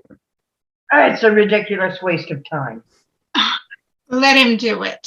8 now paced off his 12 feet. He stands on the spot. Someone hand me a chair. 6 picks up a chair and brings it to him. 8 puts it down where he is standing. Camera moves in for a medium shot. All right, this is the bedroom door. He looks around. The hall is a little over 43 feet long. I'll pace over to that wall and back again. He starts to do it, counting his steps silently as he paces. He paces 10 after a dozen steps. Look, this is absolutely insane. What's the idea of wasting everybody's time here? 16. He stops pacing, turns to 10. According to you, it'll only take 15 seconds. We can spare that. He resumes his pacing, counting to himself. He reaches the wall. Everyone watches silently. He turns and paces back, counting off the rest of the 43 steps. 39, 40, 41, 42, 43. Okay, pass me another chair, please. 2 hands him a chair. He places it down. This is the door to the outside hall and stairwell. It was chain locked, according to the testimony. Right. Now 8 now walks over to the 2 chairs he's placed side by side, camera dolling close to him. He sits down. Who's got a watch with a second hand? I have. When you want me to start, stamp your foot. That'll be the body falling. Time me from there. He lies down on the 2 chairs. 7. Anyone for charades? I've never seen anything like this in my whole life. Okay, I'm ready. He lies down in the chairs. They all watch carefully. Number 2 stares at his watch, waiting. There's a tense silence. I want to wait till the second hand reaches 60. They wait, silent, tense. Suddenly, 2 stamps his foot. 8 rises to a sitting position, swings his legs to the floor. He stands up. 2 keeps his eyes on the watch. 8 begins to hobble, dragging one leg toward the chair, which serves as the bedroom door. He reaches it, pretends to open it. He turns now and begins to hobble along the simulated 43-foot hallway. Come on, speed it up. He walked twice as fast as that. 8 continues to walk. This is, I think, even more quickly than the old man walked into the courtroom. If you think I should go faster, I will. He speeds up his pace slightly, reaches the wall, and turns. He heads for the second chair, the chair simulating the door to the outer hallway. Come on, will ya? Let's get this kid stuff over with. They watch as 8 reaches the last chair. Camera's now medium close on him. He pretends to open an imaginary chain lock and then opens the imaginary door. Stop. Right. What's the time? Camera is on 8 in the foreground and 2 in the background, surrounded by 4 or 5 of the jurors. 15, 20, 30, 33 seconds exactly. 33 seconds? The other jurors around 2 ad-lib their surprise. Oh, jeez. I think this is what happened. The old man had heard the fight between the boy and his father a few hours earlier. Then, while lying in bed, he heard a body hit the floor in the boy's apartment, and he heard the woman scream from across the street. He got up, tried to get to the door, heard someone racing down the stairs, and assumed it was the boy. I think that's possible. Standing, furious. Assumed? Now, listen to me, you people. I've seen all kinds of dishonesty in my day, but this little display takes the cake. 3 strides swiftly towards 8. He reaches him, waves his hand in 8's face. You come in here with your heart bleeding all over the floor about slum kids and injustice, and you make up some wild stories, and all of a sudden, you start getting through to some of these old ladies in here. Well, you're not getting through to me. I've had enough. Well, what's the matter with you people? Every one of you knows this kid is guilty. Oh, he's got to burn. Oh, we're letting him slip through our fingers here. Slip through our fingers? Are you the executioner? I'm one of them. Maybe you'd like to pull the switch. For this kid? You bet I'd like to pull the switch. I am sorry for you. No, don't start with me now. What it must feel like to want to pull that switch. Listen, you shut up! Ever since we walked into this room, you've been behaving like a self-appointed public avenger. I'm telling you now, shut! You want to see this boy die because you personally want it, not because of the facts. Shut up! You're a sadist. Shut up! As he lunges wildly at 8. 8 holds his ground and 3 is caught by many hands and held back. He strains against the hands, his face dark with rage. Let me go. I'll kill him. I'll kill him! You don't really mean you'll kill me, do you? 3 stops struggling with the jurors who are restraining him. Still held, he stares bitterly at 8. Then finally, he shrugs off the many hands on him, adjusts his jacket, and walks around to the group of silent, watching men to the window, camera moving up high and holding on him in the entire jury. He stands at the window and there is not a sound for a moment. Then we hear the sound of the door being opened. Some of the jurors turn their heads in that direction. Is there anything wrong, gentlemen? I heard some noise. No, there's nothing wrong. He walks toward the door, picking up the diagram of the apartment on the way. He reaches the door. Camera holds on the shot of the foreman and the guard. I wonder if they let us go home in case we can't finish tonight. I've got a boy with mumps. He's out to here. The wife says he looks like Mussolini. Camera holds on him as he subsides into embarrassed silence. No one laughs. Sitting silently, each trying to think of some way to break out of his own personal embarrassment. The room begins to darken perceptibly now. No one notices it. And now 11 clears his throat slightly and leans forward. Camera closes in on him as he talks. Pardon, this fighting. This is not why we are here to fight. We have a responsibility. This, I have always thought, is a remarkable thing about democracy that we are, what is the word? Notified. That we are notified by mail to come down to this place and decide on our guilt or innocence of a man we have never heard of before. And we have nothing to gain or lose by our verdict. This is one of the reasons we are strong. We should not make it a personal thing. Now, fearing perhaps that he has forced his views on others a bit too passionately, 11 sits back, somewhat embarrassed. Thank you. Again, there's silence. Cameras on 11, 12, and Foreman. 12 leans forward into silence. If no one else has an idea, I may have a cutie here. I mean, haven't put much thought in it. Anyway, let me know if it's on the stoop and we see if the cat licks it up. See if the cat licks it up. Yeah, now, if the boy arrived home... The foreman laughs, and then 12 realizes that he has fallen into the trap he set for himself earlier. He stops in mid-sentence. 11 joins in the laughter. The edge is off the tension now, but 12 shuts up tight and begins to doodle furiously. Look at how dark it's getting. We're going to have a storm. There's a pause. Boy, it's hot. He yanks open his tie and fans himself with some papers. Then, idly, he turns to 4. 4 still sits there in tie and jacket, seemingly not bothered by the heat at all. 5 looks at him. Don't you sweat? No, I don't. 5, surprised at 4's coldness, turns away. There's a pause. 6 looks around a bit nervously. The old man, according to his own testimony, I'm going to kill you. Body falling a split second later. Would have had to hear the boy make his statement while the L was roaring past his nose. It's not possible that he could have heard it. There's a silence as they digest this. Then 3 angrily turns around in his chair. That's idiotic. Sure, he could have heard it. Do you think so? He said the boy yelled it out. That's enough for me.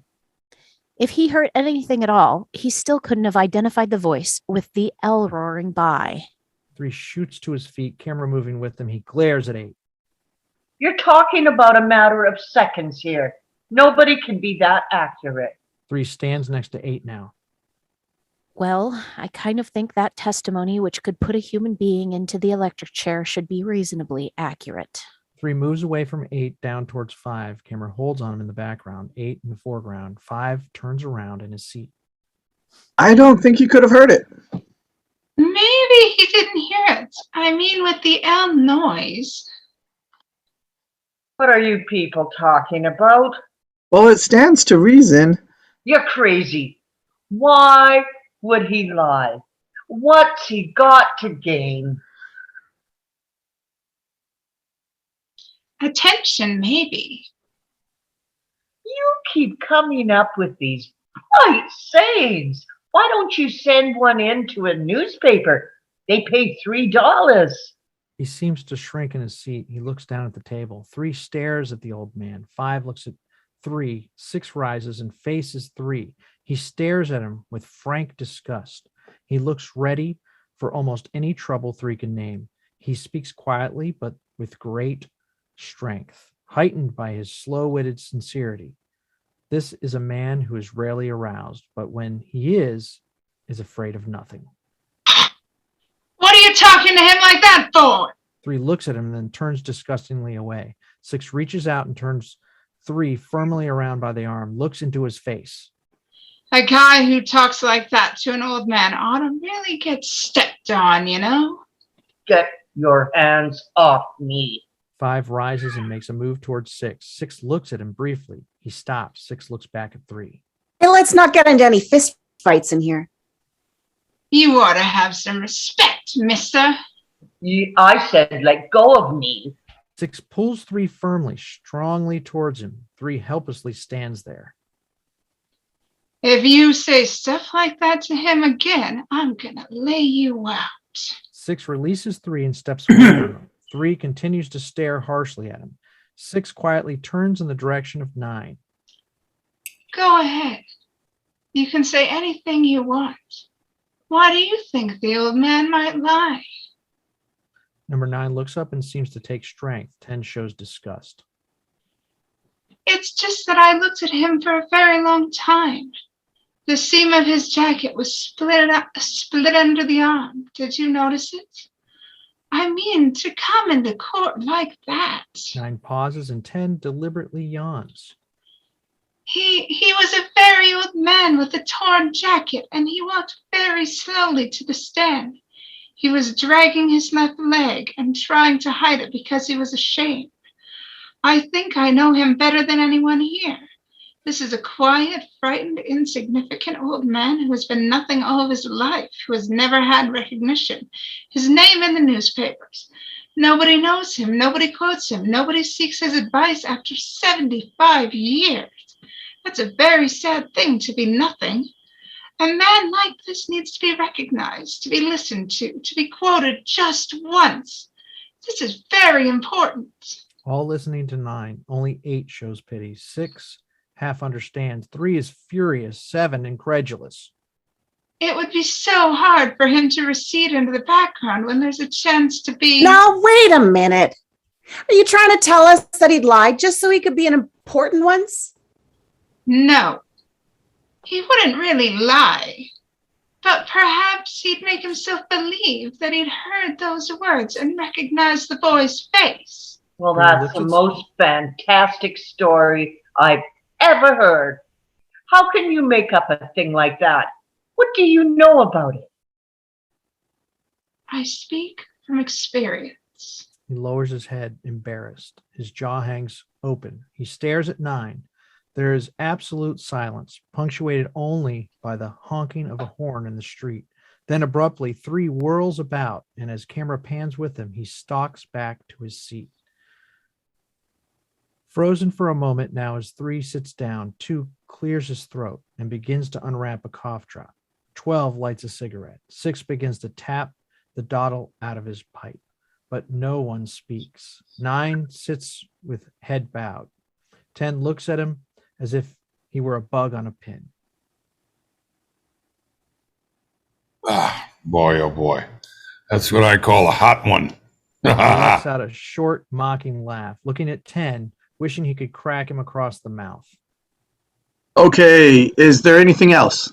5, spell of contained anger is broken. He looks in the direction of the foreman as camera dollies back to include 4 in the shot. Yeah, I'll tell you, I was figuring I'd like to... And I think it's about time we stop behaving like kids in here. We can't continue to allow these emotional outbursts to influence us. Gentlemen, this case is based on a reasonable and logical progression of facts. Let's keep it there. Facts are sometimes colored by the personalities of the people who present them. 4 gives 11 a somewhat sour look. There's a silence for a moment. What in the hell are you talking about? Standing near the window. But supposing he really did hear it. This phrase, how many times has each of us used it? Probably hundreds. I could kill you for that, darling. If you do that once more, Junior, I'm gonna kill you. Come on, Rocky, kill him. We say it every day. It doesn't mean we're gonna kill someone. Wait a minute. What are you trying to give us here? The phrase was, I'm going to kill you. And the kid screamed it out at the top of his lungs. Oh, don't tell me he didn't mean it. Anybody says a thing like that the way he said it, they mean it. Well, gee, I don't know. I remember I was arguing with a guy I worked next to at the bank a couple of weeks ago. So he called me an idiot. So I yelled at him. Now listen, this guy is making you believe things that aren't so. The kid said he was going to kill him, and he did kill him. 5 sits swiftly, waiting to be bombarded. Are you sure? Yes, I'm sure. I feel like the thing got switched to the page we read earlier in that page about the killing the other guy angry. But the vote is 9-3 in favor of the guilty. Number 3 stalks off past 5 on his way around to the windows. Camera pans with him. As he passes 7, 7 speaks 2 beats after Foreman finishes his line. Well, if that isn't the living end. Camera continues to pan with 3 as 7 speaks. He reaches the window and finds himself next to 8. 8 is calm. 3 furious but controlled. They exchange one look, and as if at the moment this entire room has become a battleground for these 2 men who have never known each other before. This is the battle of good against evil, of compassion against brutality. 3 turns away from 8 and looks out the window during all of this. 7 speaks. What are you basing it on? Stories this guy made up? He had to write for Amazing Detective Monthly. Make a fortune. Listen, there are facts staring you right in your face. Every one of them saying this kid killed his old man. For crying out loud, his own lawyer knew he didn't stand a chance right from the beginning. His own lawyer, you could see it. It's happened before that a lot of facts somehow fall into place, and all of a sudden it looks like a murderer has been caught. But every once in a while, you read about a convict who's freed 10 years after the crime because of someone else has confessed. 7 and 9 in their seats. 3 is at the window. 8 standing behind 9. I'm talking to him, not you. Boy, this guy's really something. Listen, this kid had a lawyer, didn't he? The lawyer presented his case, not you. How come you got so much to say? Lawyers aren't infallible. 7 swings around to 5, gives him a look. He was court appointed. 7 swings back to 8. So what does that mean? Well, it could mean a lot of things. It could mean he didn't want the case. It could mean he resented being appointed. It's the kind of case that brings him nothing. No money, no glory, not even much chance of winning. It's not a very promising situation for a young lawyer. He'd really have to believe in his client to make a good fight. As you pointed out a minute ago, he obviously didn't. Well, sure he didn't. Who in the heck could? Except God come to earth or somebody. He looks calmly at 7. He evades 8's eyes. He looks down at his watch and then up at the clock. Come on already. Look at the time. He shows disgust with 7's concern for the time. Then he looks down at the table at some notes he has made on a scrap of paper. Camera dollies back to show the paper, and shot now includes 10, who is back in his seat. Pardon me, but I have made some notes here. I'd like to please say something. He picks up the scrap of paper and, finding himself hampered by a lighted cigarette in his hand, looks for an ashtray in which to put it. The ashtray is in front of 10. He looks at 10 and then reaches over for the ashtray. 10 looks at him with obvious distaste. Wait a minute. Here. 10 slides the ashtray over to him. Thank you. He puts out the cigarette and looks at his notes. I have been listening very closely, and it seems to me that this man has some very good points to make. From what was presented in the trial, the boy looks guilty on the surface, but maybe if we go deeper. Come on, will you? There is a question I would like to ask. We assume that the boy committed murder. He stabbed his father in the chest, ran away. This was at 10 minutes after 12. How was he caught by the police?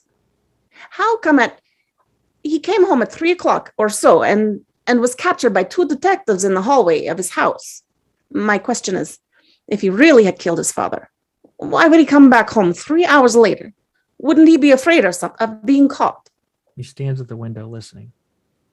Look, he came home to get his knife. It's not nice to leave knives around sticking in people's chests. Yeah, especially relatives. 3 looks off in the direction and grins appreciatively. I don't see anything funny about it. The boy knew that there were people who could identify the knife as the one he had just bought. He had to get it before the police did. But if he knew the knife could be identified, why didn't he leave it there in the first place? Well, I think we can assume he ran out in a state of panic after he killed his father, and then when he finally calmed down, he realized that he had left his knife there. But this depends on your definition of panic. He would have had to be calm enough to see it there, and that there were no fingerprints on the knife. Now, where did his panic start, and where did it end? 3 walks up behind 11, annoyed. Look, you can forget all that other stuff. He still came home to dig out his knife and get rid of it. 3 hours later? Sure, 3 hours later. If I was the boy, I had killed my father. I would not come home 3 hours later. I'd be afraid the police would be there. I would stay away, knife or no knife. Listen, you voted guilty, didn't you? What side are you on? I don't believe I must be loyal to one side or the other. I am simply asking questions. He looks at his notes. 12 clears his throat. Well, this is just off the top of my head, but if I were the boy and I'd, done the stabbing and everything, I'd take a chance and go back for the knife. I bet he figured no one had seen him and the body probably wasn't even discovered yet.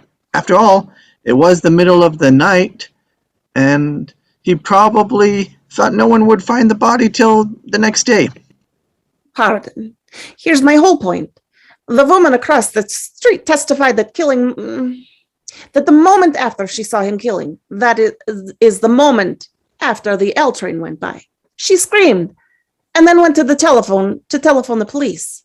Now, the boy must certainly have heard that scream and known that somebody saw something. I don't think he would have gone back if he had been the murderer. Two things. One, in his state of panic, he may not have heard the scream. Perhaps it wasn't very loud. Two, if he did hear it, he may not have connected it with his own act. Remember, he lived in a neighborhood where screams were fairly commonplace. Number 10, 11, 12, seated, 3 behind 11, 8 near a seat, but begins a walk towards 11.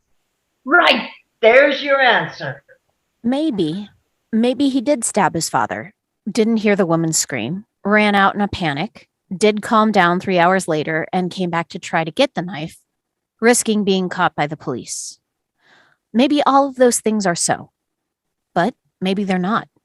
I think there's enough doubt to make us wonder whether he was there at all during the time the murder took place. 10 stands up furiously, turns to 8. What do you mean, doubt? What are you talking about? Didn't the old man see him running out of the house? He turns to all the others. He's twisting the facts, I'm telling you. He turns to 11, who's still seated.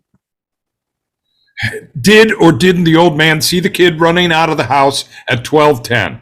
11 turns away from him. 10 moves around to the other side of him. Well, did or didn't he? He says he did. Says he did. Boy, oh boy. How do you like that? Well, did or didn't the woman across the street see the kid kill his father? He stands up and answers for 11, mocking him. She says she did. You're making out like it don't matter what people say. 11 gets up and begins a walk to the water cooler. 10 looks angrily after him and then starts to pursue him, still talking. Camera pans with them, shooting to their backs. What you want to believe, you believe, and what you don't want to believe, so you don't. What kind of way is that? 11 is at the cooler now. 10 is stopped halfway. Shooting from the water cooler, 11 takes a cup and begins to pour some water. What do you think these people get up on the witness stand for? Their health? 10 turns to the table. I'm telling you, men, the facts are being changed around here. Witnesses are being doubted, and there's no reason for it. Witnesses can make mistakes. Sure, when you want them to, they do. Know what I mean? Okay, let's hold the yelling down. He slowly sips and listens to 10, goes to Foreman. You keep saying that. Maybe what we need is a little yelling in here. These guys are going off every which way. Did hear the scream, didn't hear the scream. What's the difference? 8 stands quietly by the foreground, watching 11 at the water cooler in the background as 10, halfway between them, talks on. You people are only talking about the little details. You're forgetting the important stuff. I mean, all of a sudden here, everybody... I'd like to call for another vote. Listen, I'm talking here. 8 turns his back on 10 and walks out of the shot towards his seat. 10 is visibly annoyed at this. He takes one step after 8, then stops. Is there another call for a vote? 10 burns. How about taking seats? 10 starts for his seat. Foreman stands at his seat. The others who are standing head for seats. What are we going to gain by voting again? I don't know. The gentleman asked. 11 sits in his seat. I never saw so much time spent on nothing. It only takes a second. 3 gives him a look, then turns away. Okay, I guess the fastest way is to find out who's voting guilty, and those in favor of not guilty raise their hands. There's a great deal of looking around the table as 5, 8, and 9 raise their hands. Still the same. 1, 2, 3, not guilty. 9's guilties. He is in the process of making a very difficult decision. So now where are we? Where are we? I'm telling you, we can yakety yak till Thursday here. What's it getting us? There's a pause. Pardon? He slowly raises his hand. I vote not guilty. Oh, brother. Oh, now listen. What are you talking? Listen, I was wondering if maybe we shouldn't take another vote. Great idea. Maybe we can follow this one up with a dancing and refreshments. 6 and 7. 6 gives 7 a look and then turns to the foreman. Mr. Foreman, It's all right with me. Anyone doesn't want to vote? He looks around the table. There's no answer. 12 doodles away, still annoyed with himself. I think we ought to have an open ballot. Call out our votes, you know? Let's see who stands where. That sounds fair. Anyone object? There's no answer. All right. I'll call off your jury numbers. He takes a pencil and paper and draws a line down the middle of the paper. I vote guilty. He makes a check on one side of the line. Number 2, He has a hard decision to make. He thinks for a long time. Not guilty. number 3, Camera pans down to 3. He's staring at 2. Guilty. Camera pans number to 4. 4, Guilty. number 5,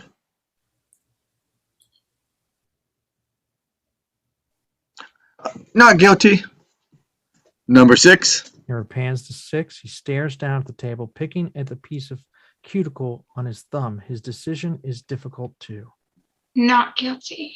As soon as he speaks, he puts his sore thumb in his mouth, sucks on the cuticle. Camera pans to 7. He's looking disgusted at 6. number 7, Guilty. number 8, Not guilty. Camera pans to 9. He is in the process of taking a pill out of a bottle. number 9, Not guilty. Camera pans to 10. He's touching his tender nose appraisingly. number 10, Guilty. Camera pans to 11. He watches 10 with some distaste. number 11, Not guilty. Camera pans to 12. He doodles concentric circles on a pad. number 12, 12's pencil stops. He stares down at the table, thinking. There's a pause. number 12, guilty. Camera pans to Foreman. He tallies his marks quickly. 6 to 6.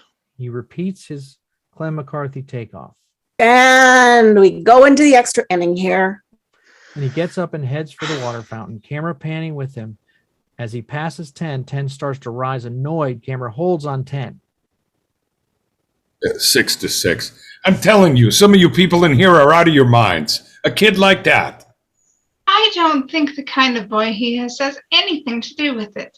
The facts are supposed to determine the case. Oh, don't give me any of that. I'm sick and tired of facts. You can twist them any way you like. Know what I mean? He walks away. Camera holds on 9. He half rises angrily and calls after 10. That's exactly the point this gentleman has been making. I mean, you keep shouting at the top of your lungs. 8 puts his hand on 9's shoulder. 9 looks at him. 8 expression says he isn't worth overexciting yourself. 9 sits down, quite agitated. He takes out a handkerchief and mops his brow with it. We hear ad-lib conversation at the water cooler. I'd like to be a little younger, that man. He stops, unable to go on, then trying to calm himself. It's very hot in here. 8 nods sympathetically. You want some water? No thanks. 9 continues to mop his brow. 8 rises and camera holds on medium close-up of his as he walks to the window. He stands there looking cut out.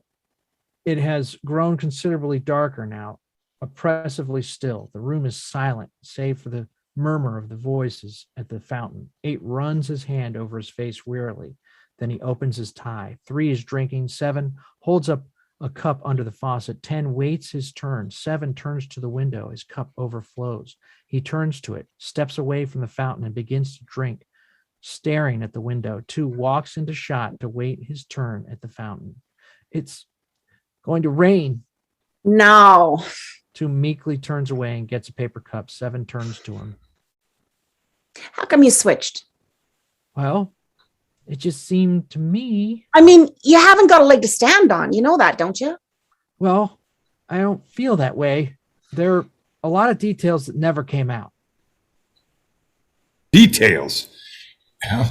You're just letting yourself get bulldozed by a bunch of, what do you call them, intellectuals.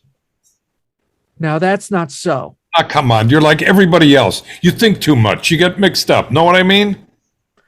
Now, listen, I don't think you have any right to. But 10 has crumpled his cup, flipped it on the floor, and walked away, leaving 2 in the middle of a sentence. Loud mouth. 2 turns to 7, opens his mouth as if to speak, then decides not to. He walks over to the other window, camera dolling with him. He puts his head against the glass and stares out. It is darker now than before. Still at the window staring out, we see a portion of the skyline behind him, outside window. There is absolute silence in the room. There's no movement in the room. Everyone waits for the storm now, and suddenly it comes. We hear only the sound of the rain pouring down into the silence. No lightning, no thunder. Heads turned towards the window. There is no talk. The rain pours down as if there were a tropical storm. He steps back from the window as the rain splashes in. Then he reaches forward and closes the window. We hear the sound of the other window being closed by number 2. 8 stares out the window. From Foreman's end of table, they all stare at the window silently. The room is quiet, dark now, quite dark now. The rain pours in. Their faces in shadows for the first time, staring at the depressing spectacle of the rain, seated at table. Finally, he gets up and camera follows him as he walks over to the door. Next to it is a light switch. He flips it on. There is flickering of light, and then the overhead fluorescent lamps come on full, throwing harsh white light onto the jurors. At the same moment, we hear the first crack of thunder. Through cut the remainder of the play, the rain continues, and now and then there are flashes of lightning, a rumble of thunder. The foreman walks over to the window now and looks out. Camera moves in on him. He stands next to 8. Wow. He speaks almost to himself. Look at that, will ya? 8 nods and continues to look out. Think it's going to cool things off?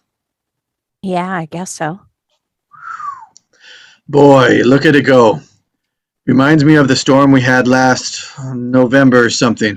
What a storm. Right in the middle of the game. We were behind 7-6, but we're just starting to move on the ball. Off tackle, you know. Boom, boom, boom. Boy, I'll never forget that. We had this kid, Slattery, a real ox. Wish I had another one like him. He looks up to find 8 looking at him. Oh, I probably forgot to tell you, I'm assistant head coach at Andrew J. McCorkle High School. That's in Queens. 8 nods, smiles briefly, and looks out the window. So anyway, we're moving real nice. The line is coming apart. I'm telling you, this Slattery boy. And all of a sudden, it starts to come down cats and dogs. It was murder. I swear, I almost bawled. We couldn't go nowhere. Hey, let's get this fan going in here. What do you say? The foreman turns to the sound of the voice. He looks at 8 for a moment. Then he walks across the room, camera moving with him. 7 stands under the wall fan, looking up at it. Foreman walks over next to him and looks up. Then he gets a chair, pulls it over to the fan, and stands up on the chair. He reaches up and turns on the fan. It starts to turn slowly. He watches it for a moment. Then he climbs down and turns around as if waiting for applause. No one speaks. His smile fades and camera follows him as he slowly walks to his seat and sits down. He is back in his seat now. He looks up at the fan. Then he takes a page from his scrap pad, crumples it up, and flips it up at the fan. It tears off another page and repeats this business in another. A wad of paper hits it and is flung off by the blades. Standing near the Water fountain. The wad of paper strikes number 3 in the shoulder. He turns around angrily. Sorry. 3 turns back to 4. What a stupid thing to do. 4 bends to get a drink of water. 3 waits till he straightens up. Some rain, huh? 4 drinking nods. Well, what do you think of this thing? It's even Steven. 4 nods as he drinks. Kind of surprising, isn't it? Yes. Listen, that business before, where, what's his name, that tall guy over there was baiting me. I mean, that doesn't prove anything. Listen, I'm a very excitable person, So where does he get off to call me a public avenger and a sadist and everything? I mean, anybody in his right mind would blow his stack, and wouldn't he? I mean, he was just trying to bait me. He did an excellent job. We hear jumble ad-lib conversations in the background. Now, I'm being sincere about this. I'm no small potatoes like some of these people. I run a messenger service that employs over 65 workers. Well, maybe that doesn't mean anything to you, but I consider myself a respectable citizen, and I'm trying to do my duty in here very sincerely. He has no call to act like that. I mean, I could really have belted him one. Listen, I'll tell you what I think. 3 and 4 turn in the direction of his voice. We're going nowhere here. I'm ready to walk into court right now and declare a hung jury. There's no point in this thing going on anymore. Most of them are seated now. 3 and 4 walk back to their seats. I can go for that too. Let's take it into the judge and see. Let this kid take his chances with 12 other guys. I don't think the court will accept the hung jury. We haven't been in here very long. Let's find out. I am not in favor of this. Listen, this kid wouldn't stand a chance with another jury, and you know it. Come on, we're hung. Nobody's going to change his opinion. Let's take it inside. You still don't think there's any room for reasonable doubt? No, I don't. Pardon, but maybe you don't fully understand the term reasonable doubt. 7 reacts strongly to this. He walks around the table until he is standing behind 4, speaking angrily to 11 as he goes. What do you mean? I don't understand it. Who do you think you are to talk to me like that? How do you like this guy? I'm telling you, they're all alike. He comes over to this country, running his life, and before he can even take a big breath, he's telling us how to run the show. Arrogance of the guy. Wait a second. Nobody around here is asking where you come from. I was born right here. Or where your fathers came from. 7 doesn't answer but stares at 5, amazed at this unexpected outburst. Where does it hurt us to take a few tips from people who come running here for their lives? Maybe they learned something we don't know. We're not perfect. Please, it doesn't matter. Okay, homely philosopher, but let me tell you something. Nobody around here is going to tell me what words I understand and what words I don't hear, especially him.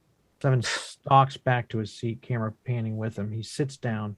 During the foreman's next line, 7 indignantly looks around, feeling that he has won his skirmish, until finally his eyes meet 8. 8 looks at him long and hard, and finally 7 breaks and turns away.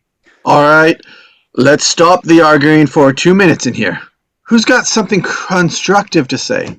Camera holds on 7 and 8. There's silence, then 8 turns towards the others. I'd like to go over something, if you gentlemen don't mind.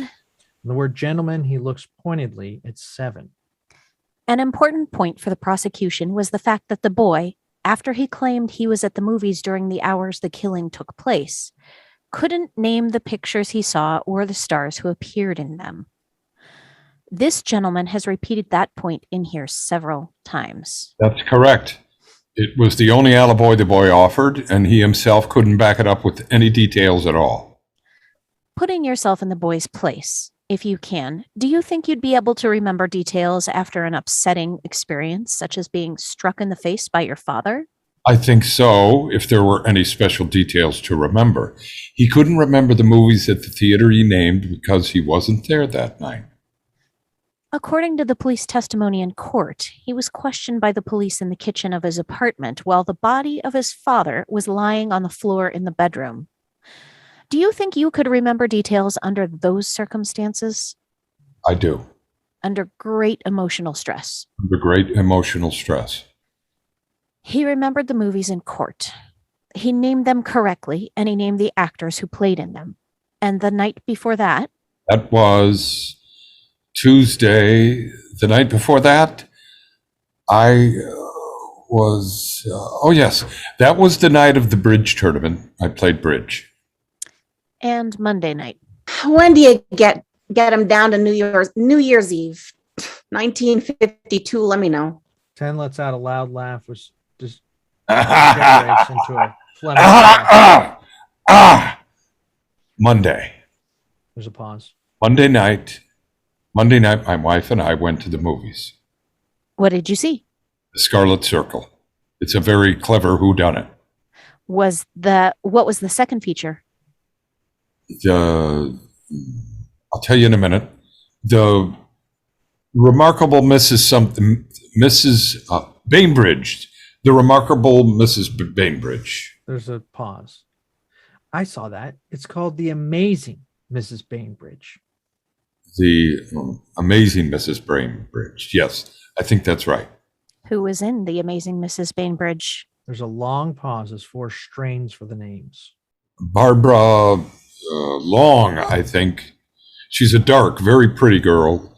Barbara Lane, something like that. Who else? A single drop of sweat glistens there and then rolls down into his collar. He moves uncomfortably. Well, I'd never heard of them before. It was a very inexpensive second feature with unknown. And you weren't under an emotional strain, were you? No, I wasn't.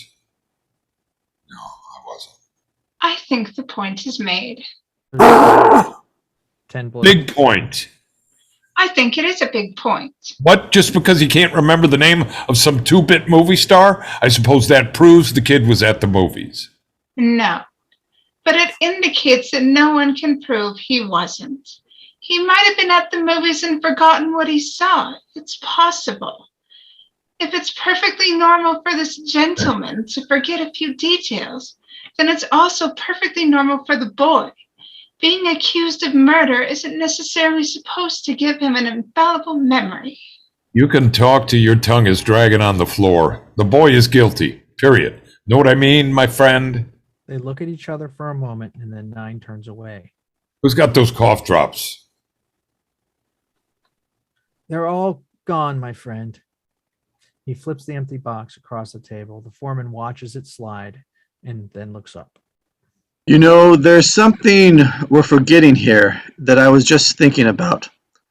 Well, that's the whole business that dragged out forever, you know, with the psychiatrist, where he got all involved. Now, don't start with all that phony psycho, whatever you call it. What a racket that is, filling people's heads with all that junk. Listen, I got 3 psychiatrists keeping their cars in one of my garages. The whole 3 of them are crazy. Listen, there's a point I'm trying to make here. Do you mind? I wouldn't give you a nickel for a psychiatrist's testimony. Why don't you let the man talk? You can take 5 minutes on the uselessness of psychiatry when he's finished. He glares angrily at 8 for a moment, then turns away and blows his nose. Thanks. What I was going to say is the psychiatrist definitely stated that the boy had strong homicidal tendencies. I mean, that he felt like killing somebody half the time. Well, not felt like, that he was, capable. He described all those tests, ink blots, and all that stuff. And he said the kid is definitely a killer type. Am I right? Check. I think he said something about paranoid tendencies, if I'm not mistaken. Right. Whatever that is, he said it. Let's not forget, we're talking about a boy who's always had murder on his mind. His unconscious mind. Nobody else's. I beg pardon. In discussing, I beg pardon. What are you so polite about? for the same reason you are not. It's the way I was brought up. They stare at each other for a moment, then 11 turns to the others. In discussing such a thing as the murder potential, we should remember that many of us are capable of committing murder, but few of us do. We impose controls upon ourselves to prevent it.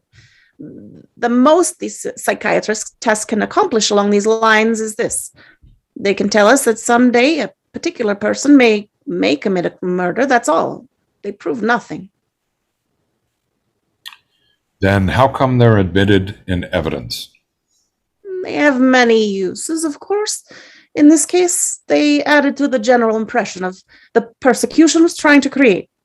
Perhaps we could find that if we 12 men took the same test, one or two of us might be discovered to have unconscious desires to kill and the potentiality of carrying them out. Yet none of us has. To say that a man is capable of murder does not mean that he has committed murder.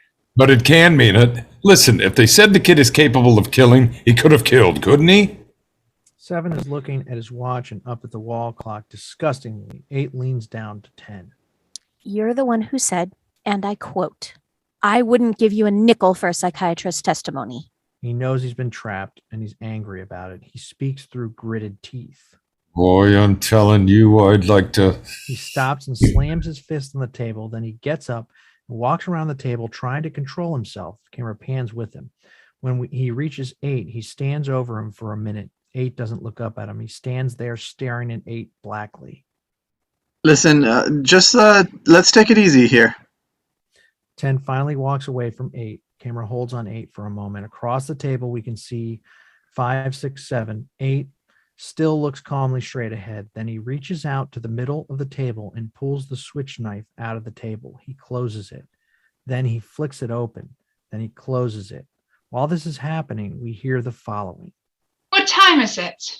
There's a clock on the wall right behind you. At conclusion of these lines, cameras on medium shot of 2s shooting over Foreman's shoulder. Don't tell me we're going to start with that. They went over it and over it. I know they did, but I don't go along with it. The boy is 5 feet 7 inches tall.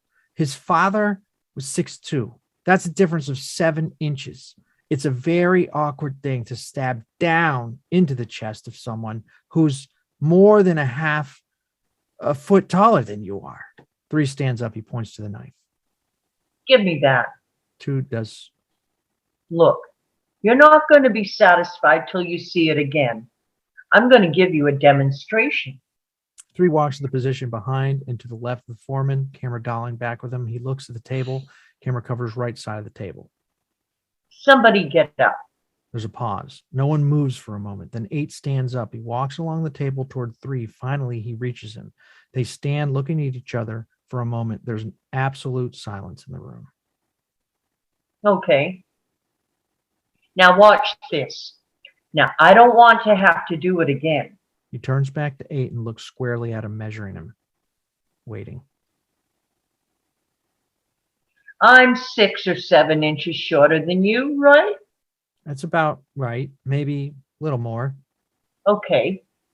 Let it be more. 3 flicks open the knife, changes its position in his hand, and holds it aloft, ready to stab downward. He looks steadily at 8 and 8 at him. Then suddenly he stabs downward hard. Look out! The blade stops about an inch from 8's chest. 8 doesn't move. 3 smiles. He closes his eyes for a second and opens them as we hear following 2 lines over several ad-lib remonstrations. Several of the jurors run over to 3 and 8.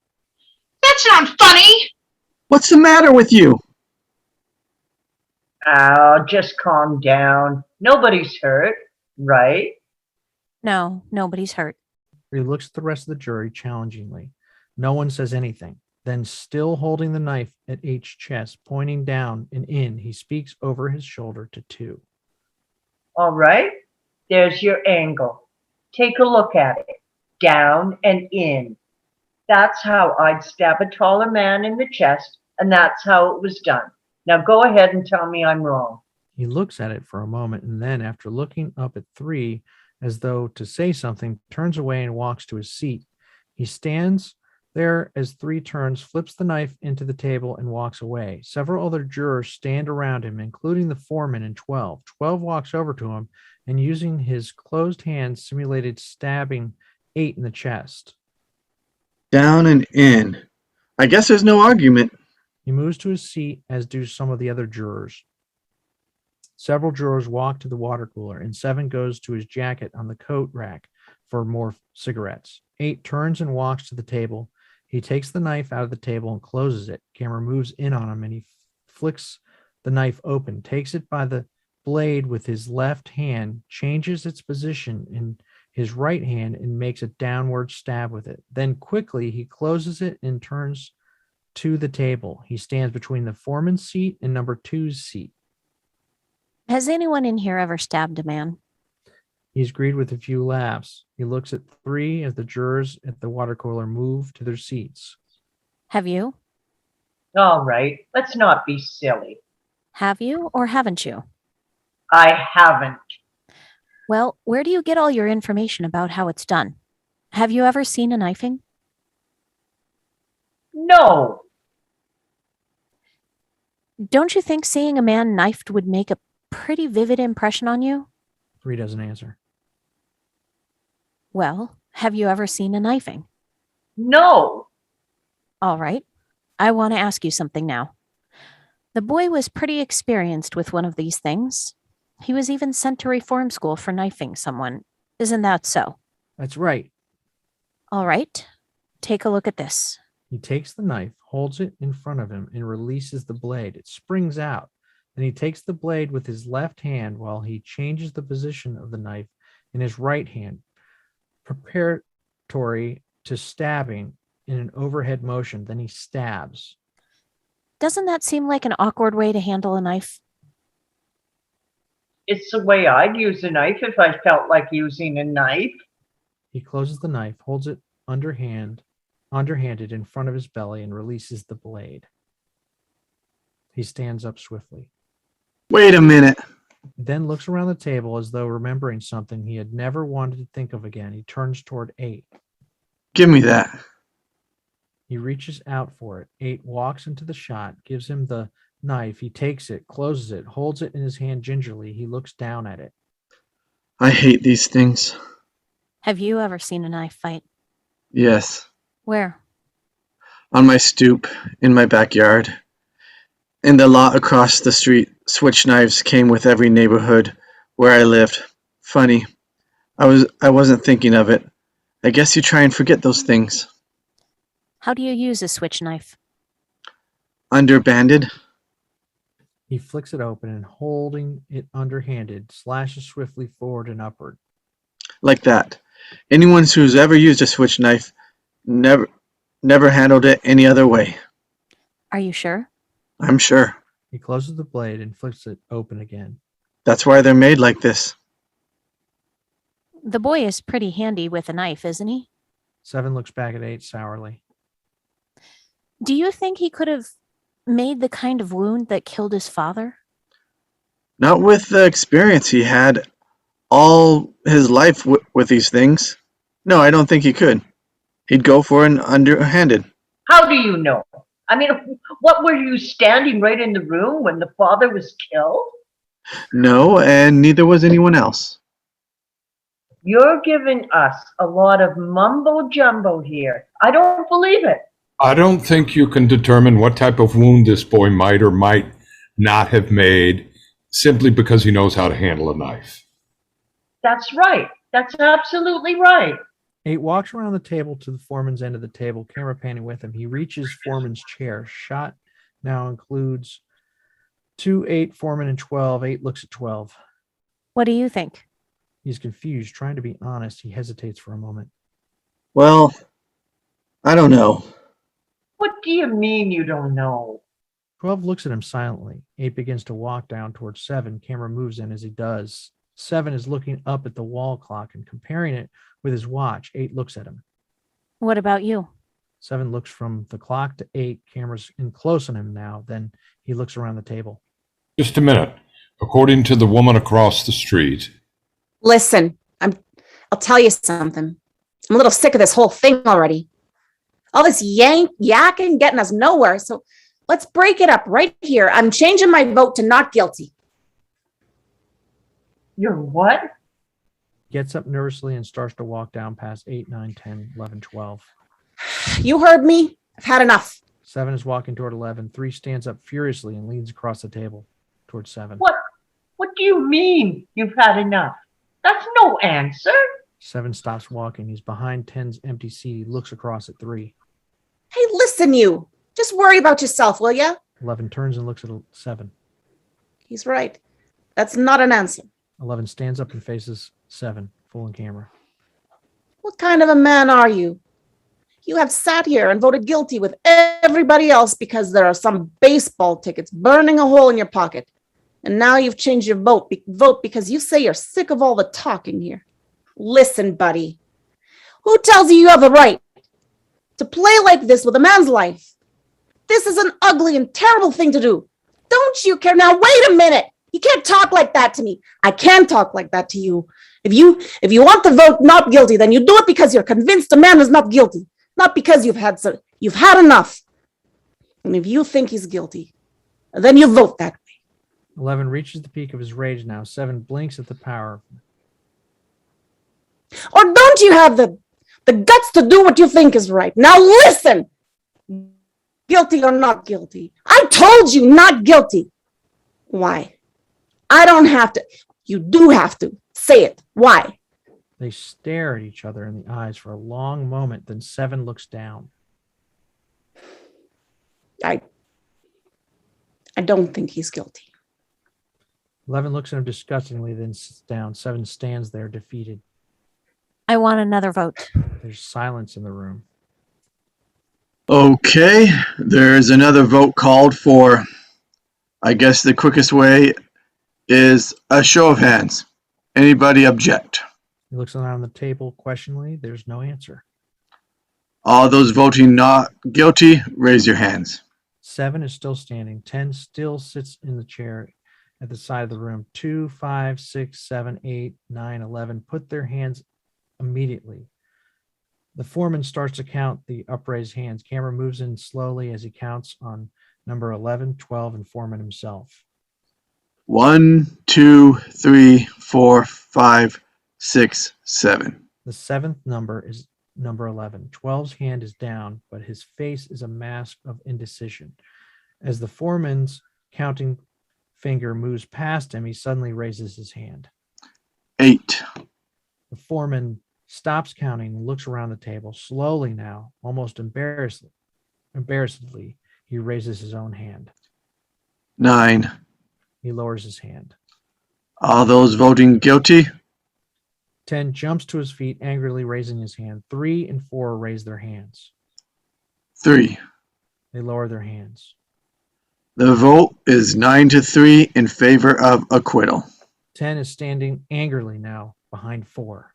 I don't understand you people. I mean, all these picky little points you keep bringing up, they don't mean nothing. He starts a walk around the table. Camera pans with him till he reaches his seat. He stands behind it. He continues to talk during the walk. Everyone is seated at the table now, but 10. You saw this kid just like I did. You're not going to tell me you believe that phony story about losing the knife and that business about being at the movies. Look, you know how these people lie? It's born in them. He whips out a handkerchief and blows his nose.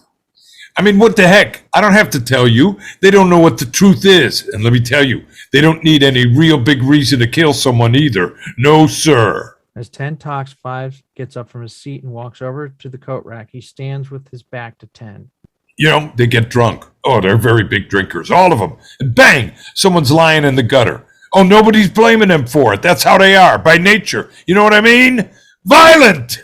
9 gets up from the table and walks to the window, stands with his back to 10 as 10 talks. Human life don't mean as much to them as it does to us. 11 gets up and walks to the other window as he goes. 10 whirls to Hey, where are you going? 11 pays no attention, stands with his back to the window. 10 turns back to the table. He begins to sound slightly desperate. Look, these people lushing it up and fighting all the time, and if somebody gets killed, so somebody gets killed. They don't care. Oh, sure, there's some good things about them, too. Look, I'm the first one to say that.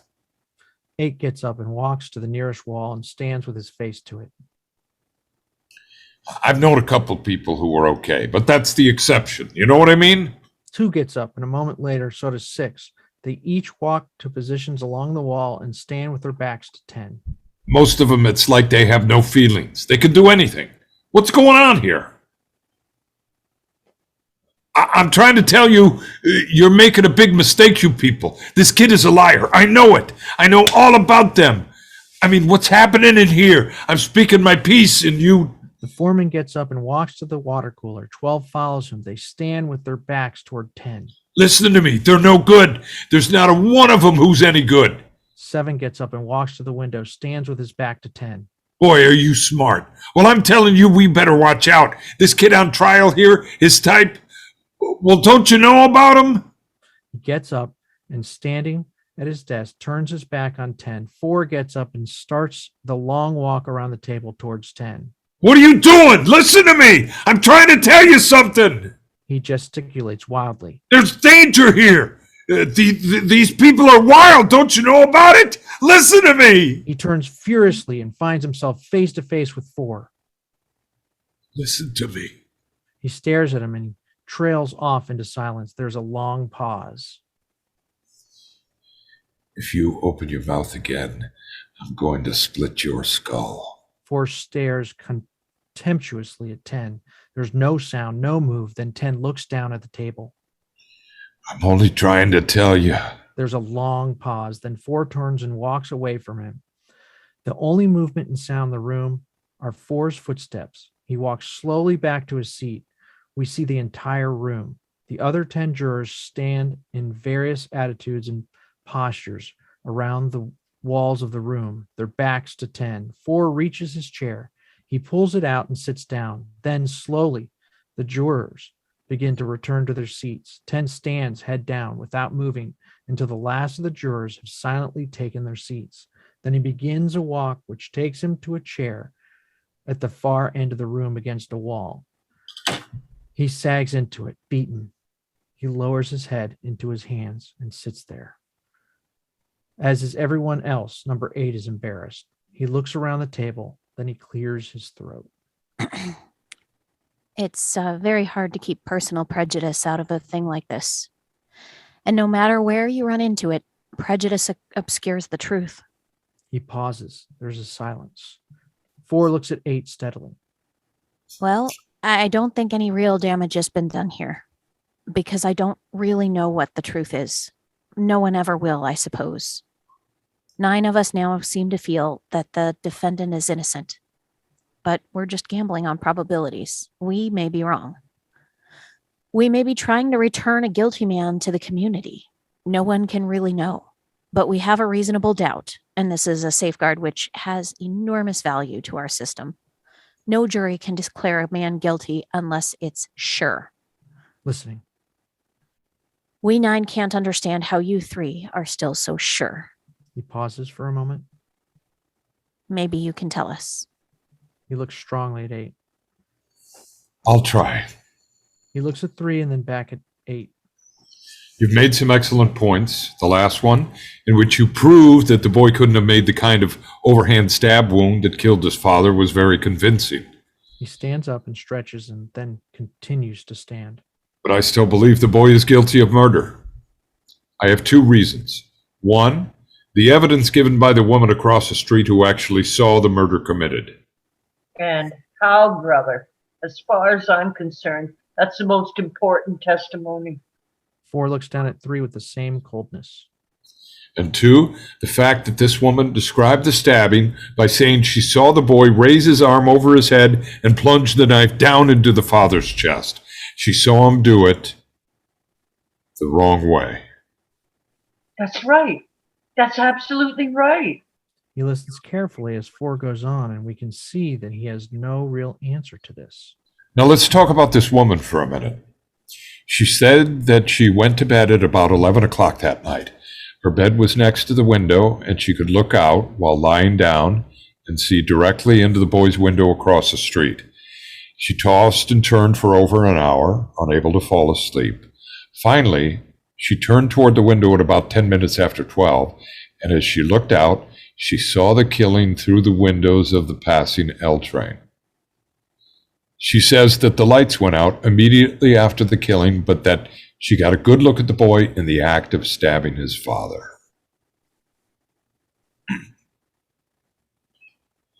As far as I can see, this is unshakable testimony. That's what I mean. That's the whole case. What do you think? 8 hesitates for a moment, then doesn't answer. He looks in the direction of 12. How about you? He has never been sold on voting not guilty and is now swayed in the opposite direction. Yet he is apprehensive about how he will look in the eyes of the other jurors if he shifts his vote again. Well, I don't know. There's so much evidence to sift. He pauses and chews at his fingernail. This is a pretty complicated business. He looks around indecisively. Frankly, I don't see how you can vote for acquittal. Well, it's not so easy to arrange the evidence in order. You can throw out all the other evidence. The woman saw him do it. What else do you want? Well, maybe... Let's vote on it. Okay, there's another vote called for. Anybody object?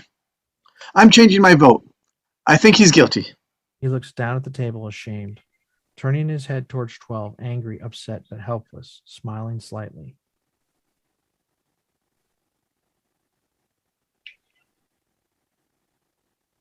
Vicki. Anybody else? He looks around the table challengingly.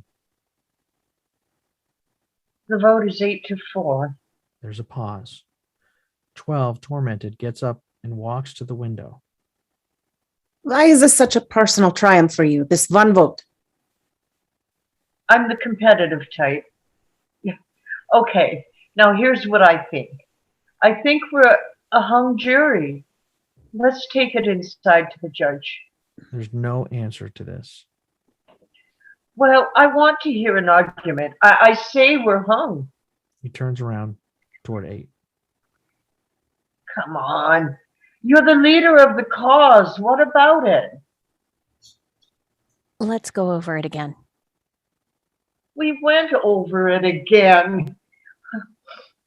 Baton, Barton, Durston, Osborne, up there is bouncing backwards and forwards like a tennis ball. Standing at the window, he turns around. Say, listen, what do you think you're saying here? You have no right to... 4 has his eyeglasses off and is polishing them. I apologize on my knees. Come on, let's get out from under this thing. I'm sick of arguing with you already. There's no point in getting nasty about it. You keep trying to make this into a contest. Okay. Maybe we could talk about setting some kind of a time limit. Once around to the dealer. 4 looks witheringly in his direction, still polishing his glasses. He turns around to the wall clock and peers up at it. It's He squints and then puts on his glasses. 6:15. He turns back to the table, takes off his glasses, and lays them down on the table. He looks tired now. He closes his eyes and clasps his finger over the marks left by his eyeglasses at the side of his nose. He rubs these areas as he speaks. Someone before mentioned 7 o'clock. I think that's a point at which we might begin to discuss the question of whether we're a hung jury or not. He is looking closely at 4 and obviously has thought of something tremendously exciting. Don't you feel well? He looks up at 9, annoyed. I feel perfectly well. Thank you. I was saying that 7 o'clock would be a reasonable time to... The reason I asked about that was because you were rubbing your nose like... I'm sorry for interrupting, but you made a gesture that reminded me... I'm trying to settle something here. Do you mind? I think this is important. 4 looks at him for a moment, then shrugs and leans back, relinquishing the floor. Thank you. He looks around the table for a moment, then back at 4. I'm sure you'll pardon me for this, but I was wondering why you were rubbing your nose like that. Oh, come on now, will you please? At this point, I happen to be talking to the gentleman sitting next to you. 3 look annoyed. During these next lines, he sighs deeply, gets up from the table, and strolls to the water cooler. Now, why were you rubbing your nose? Well, if it's any of your business, I was rubbing it because it bothers me a little. I'm sorry. Is it because of your eyeglasses? It is. Now, could we get on to something else? Your eyeglasses make those deep impressions on the side of your nose. I hadn't noticed that before. They must be annoying. They are annoying. I wouldn't know about that. I've never worn eyeglasses. He points to his eyes and smiles slightly. 2020. Listen, will you come on already with the optometrist bit? You have excellent recuperative powers. 7 looks disgustingly at him. Now 9 turns to 4. Camera moves in on 9's face. Close up. The woman who testified that she saw the killing had those same marks on the sides of her nose. Digesting this. There is a silence in the room for a moment. Then we hear a slow babble of ad-lib conversation. 9 stands up, very excited. Please! Conversation continues. Please!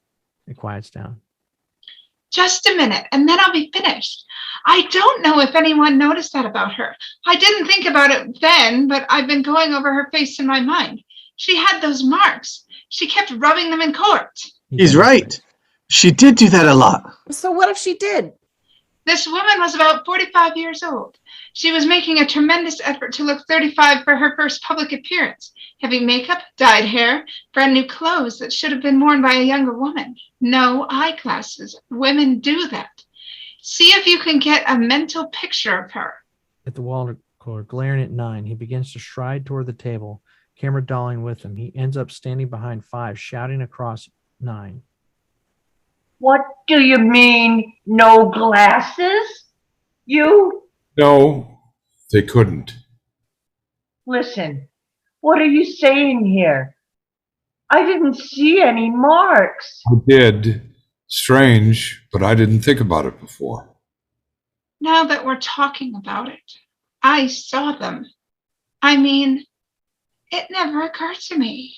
3 steps back, thinking. 9 leans back and opens his bottle of pills. He flips one tiny pill under his tongue. He suddenly looks very old and very tired. 8 looks warmly at 9. 8 drops the stopper of his bottle. 8 picks it up for him, smiles at him, hands it to him. Well, what about the lawyer? Why didn't he say something? There are 12 people in here concentrating on this case. 11 of us didn't think of it either. Okay, Clarence Darrow. Then what about the district attorney? You think he'd try to pull a trick like that? Have her testify without glasses? Did you ever see a woman who had to wear glasses and didn't want to because she thinks they'll spoil her looks? My wife. Listen, I'm telling you. As soon as we walk out of the house. Maybe the district attorney didn't know either. Yeah, that's what I was just going to say. He is stopped by this momentarily. He stares around the room. Okay. She had marks on her nose. I'm giving you this. From glasses, right? She never wore them out of the house, so people think she was gorgeous. But when she saw this kid kill his father, she was in the house, alone. That's all. Do you wear your glasses when you go to bed? No, I don't. No one wears eyeglasses to bed. Silence, save for the sound of the rain. No one moves. It's logical to say she wasn't wearing them while she was in bed, tossing and turning, trying to fall asleep. How do you know? I don't know. I guessed. I'm also guessing that she probably didn't put on her glasses when she turned and looked casually out the window. And she herself said that the murder took place just as she looked out and the lights went off a split second later. She couldn't have had time to put glasses on then. Wait a second. And here's another guess. Maybe she honestly thought she saw the boy kill his father. I say that she saw only a blur. 3 walks furiously over to 8. Camera dollies in on them. How do you know what she saw? He turns to others. How does he know all these things? Turns back to 8. You don't know what kind of glasses she wore. Maybe she was farsighted. Maybe they were sunglasses. What do you know about it? I only know that the woman's eyesight is in question now. She had to be able to identify a person 60 feet away at night without glasses. Can't send someone off to die on evidence like that.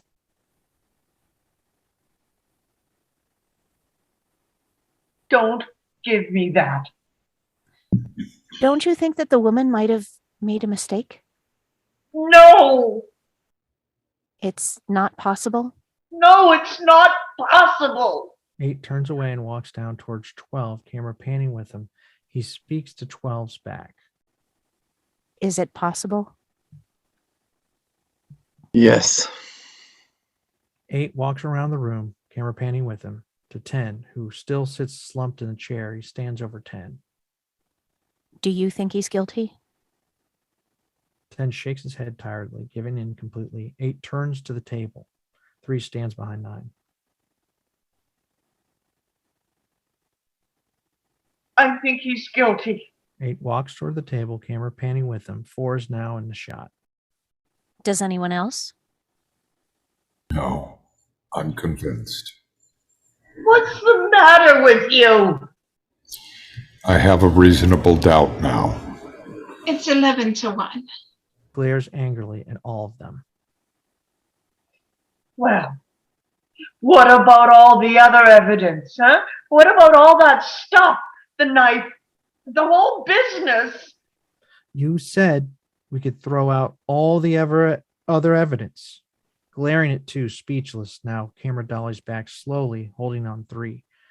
He stalks down towards the foreman's end of the table, not able to sit down with the others. He stands with his back towards them. There's a long pause. He is full in camera at the left of the frame. The others in background all watch him and wait. 3 doesn't move. Well, what do we do now? There's a long pause. You're alone. 3 whirls around furiously. 3 is far in the background. I don't care whether I'm alone or not. It's my right. Number 8, who still stands behind 4, speaks softly but firmly. It's your right. They all wait, watching them as if at bay. Watching, staring at them. Well, what do you want? I say he's guilty. We want your arguments. I gave you my arguments. We're not convinced. We want to hear them again. We have as much time as it takes. 3 is far in the background. He stands there frustrated for a moment. Then he begins. Slowly, the camera moves in on him. Everything. Every single thing that came out in that courtroom. But I mean everything. Says he's guilty. Do you think I'm an idiot or something? Why don't you take that stuff about the old man who lived there, and heard everything? Or take the knife. What, just because he found one exactly like it? The old man saw him right there on the stairs. What's the difference how many seconds it was? What's the difference? Every single thing. The knife falling through a hole in his pocket? Oh, you can't prove that. That he didn't get to the door? Oh, sure. You can hobble around the room and take all the time you want, but you can't prove it. And that stuff with the elf and the movies, and there's a phony deal. If I ever saw one, I'd bet you $5,000 I'd remember the movies I saw that night. I killed my father, as if I ever would. I'm telling you, every single thing that went on has been twisted and turned in here. And that business with the glasses. How do you know she didn't have them on? The woman testified in court. And that whole thing about hearing the boy yell. Listen, I've got all the facts here. You guys. He pauses and looks around.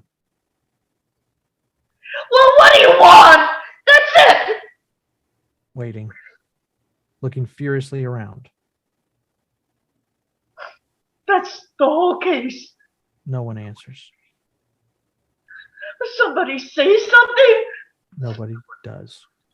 You lousy bunch of bleeding hearts. No one moves. Everyone watches. No, you're not gonna intimidate me. There's no answer. I'm entitled to my opinion. There's no answer. And suddenly he strides swiftly to 8, stands in front of him, staring at him with an utter hatred. Camera moves in on them. 3 clenches his fist and stares at 8. 8 stares impassively back. It seems as though 3 must inevitably hit 8. 8 waits for it, hands down. 3 half raises both fists, stands there tensely. His face contorted in silent rage. Then suddenly he turns to the table and bangs both fists down on it. Camera moves in close on his face. All right. Not guilty. Camera holds on his face as he suffers silently, while we begin to hear the quiet noise of chairs being moved and footsteps shuffling about the room. We hear a knock on the door and the door being opened. Everyone is up. The guard stands in the doorway. Silently, the jurors get their belongings and begin to walk toward the door. Camera moves in close on the door, catching the face of each juror as he exits. Only number 3 and 8 are left now. 8 walks to the door. He stands in the doorway and looks back at 3. Then he steps out of the room. 3 still stands at the table, head down. The guard looks at him. Let's go, mister. 3 looks up. Then slowly he goes for his coat. He gets it, puts it on, and slowly walks toward the door. The guard steps outside. As 3 passes the table, he stops, then walks over to it. The knife is sticking in it. He reaches over, pulls it out. He holds it up in front of him and looks at the doorway. Then, with a last burst of anger, he flips it into the table. It quivers there. He turns and walks out, slamming the door. The knife quivers in the table in the empty room. Camera moves in for eye-level shot of the knife. Behind it, we see the window. Rain beats against it. The door to the courthouse building shooting from outside. Rain beats against it. It begins to turn now, and the jurors start to emerge. One by one, they walk into the rain, each reacting with his own maneuvers. One turns up his collar, one pulls down his hat, one holds a newspaper over his head. They begin to move down the steps in groups and singly now. 8 is alone. He walks into close-up, rain beating his face. He raises his collar, looks around, and then walks off. The others begin to spread out now, some turning left, some right, some going straight ahead. Camera moves back and up, ending with a long shot through the pelting rain of the steps and the jurors spreading out silently in all directions, never to see each other again. And finally, they're gone. The rain beats down on the empty steps. Fade out.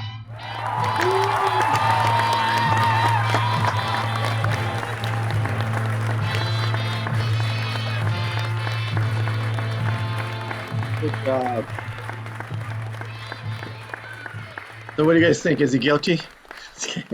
I don't Let's have a know, but discussion. I really had to mute myself and cover my mouth because whenever Vicki gets in her villainous mode, I just giggle my butt off because I love it so freaking much. Yes, I think you're all guilty of doing great performances tonight. That was good. So, really good. We're gonna let people say where they can find them and anything about themselves, what they're doing. And so if anybody has to go, they can go. And then those who can stay around afterwards, we'll talk about it a little more. And then and whenever they have to go, you can leave. So it looks like Jerome, you might need to take off. So you want to go first and tell us all your business? Thank you, everybody. Great job. I'm Jerome St. Jerome in East Hollywood. Find me on Facebook. Thanks. All right. Hey, how did before you you go, find Jerome. us? Here. Before you What? go, Jerome. Yeah. If you can send me the link to your Facebook or where you want to be found, so we can put it online for other people to find you to hire you. We'll put that there. And also, if everybody wants to make an angry face real quick, and that we can use for the Instagram poster image. All right, 1, 2, 3. All right, we'll use that. All right, see you later, Jerome. Nice to meet you, We'll Jerome. look Good Thank you, job. Jerome. Great job, great job. Thank you for the music. Fun. All right. And this time we'll go first, Don. Don Lampisoni, same as usual, donlampisoni.com. I do editing and shoot and make little movies.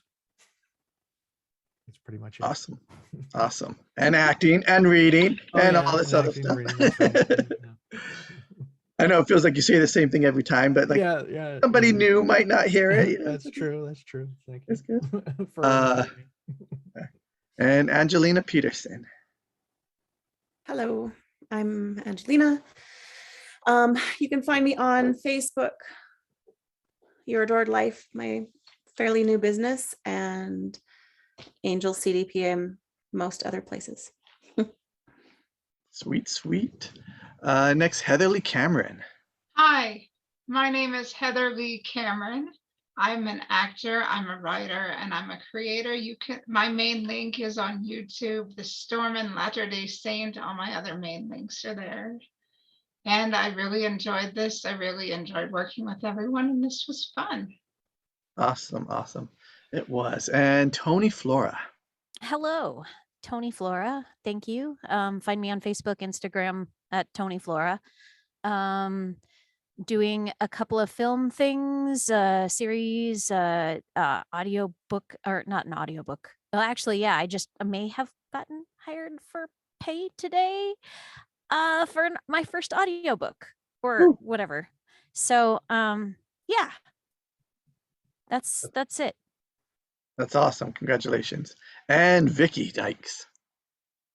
Vicki Dykes. You can find me on Facebook under Vicki Dykes. I'm on Instagram, YogaGramma7, and you can email me vdykes@shaw.ca.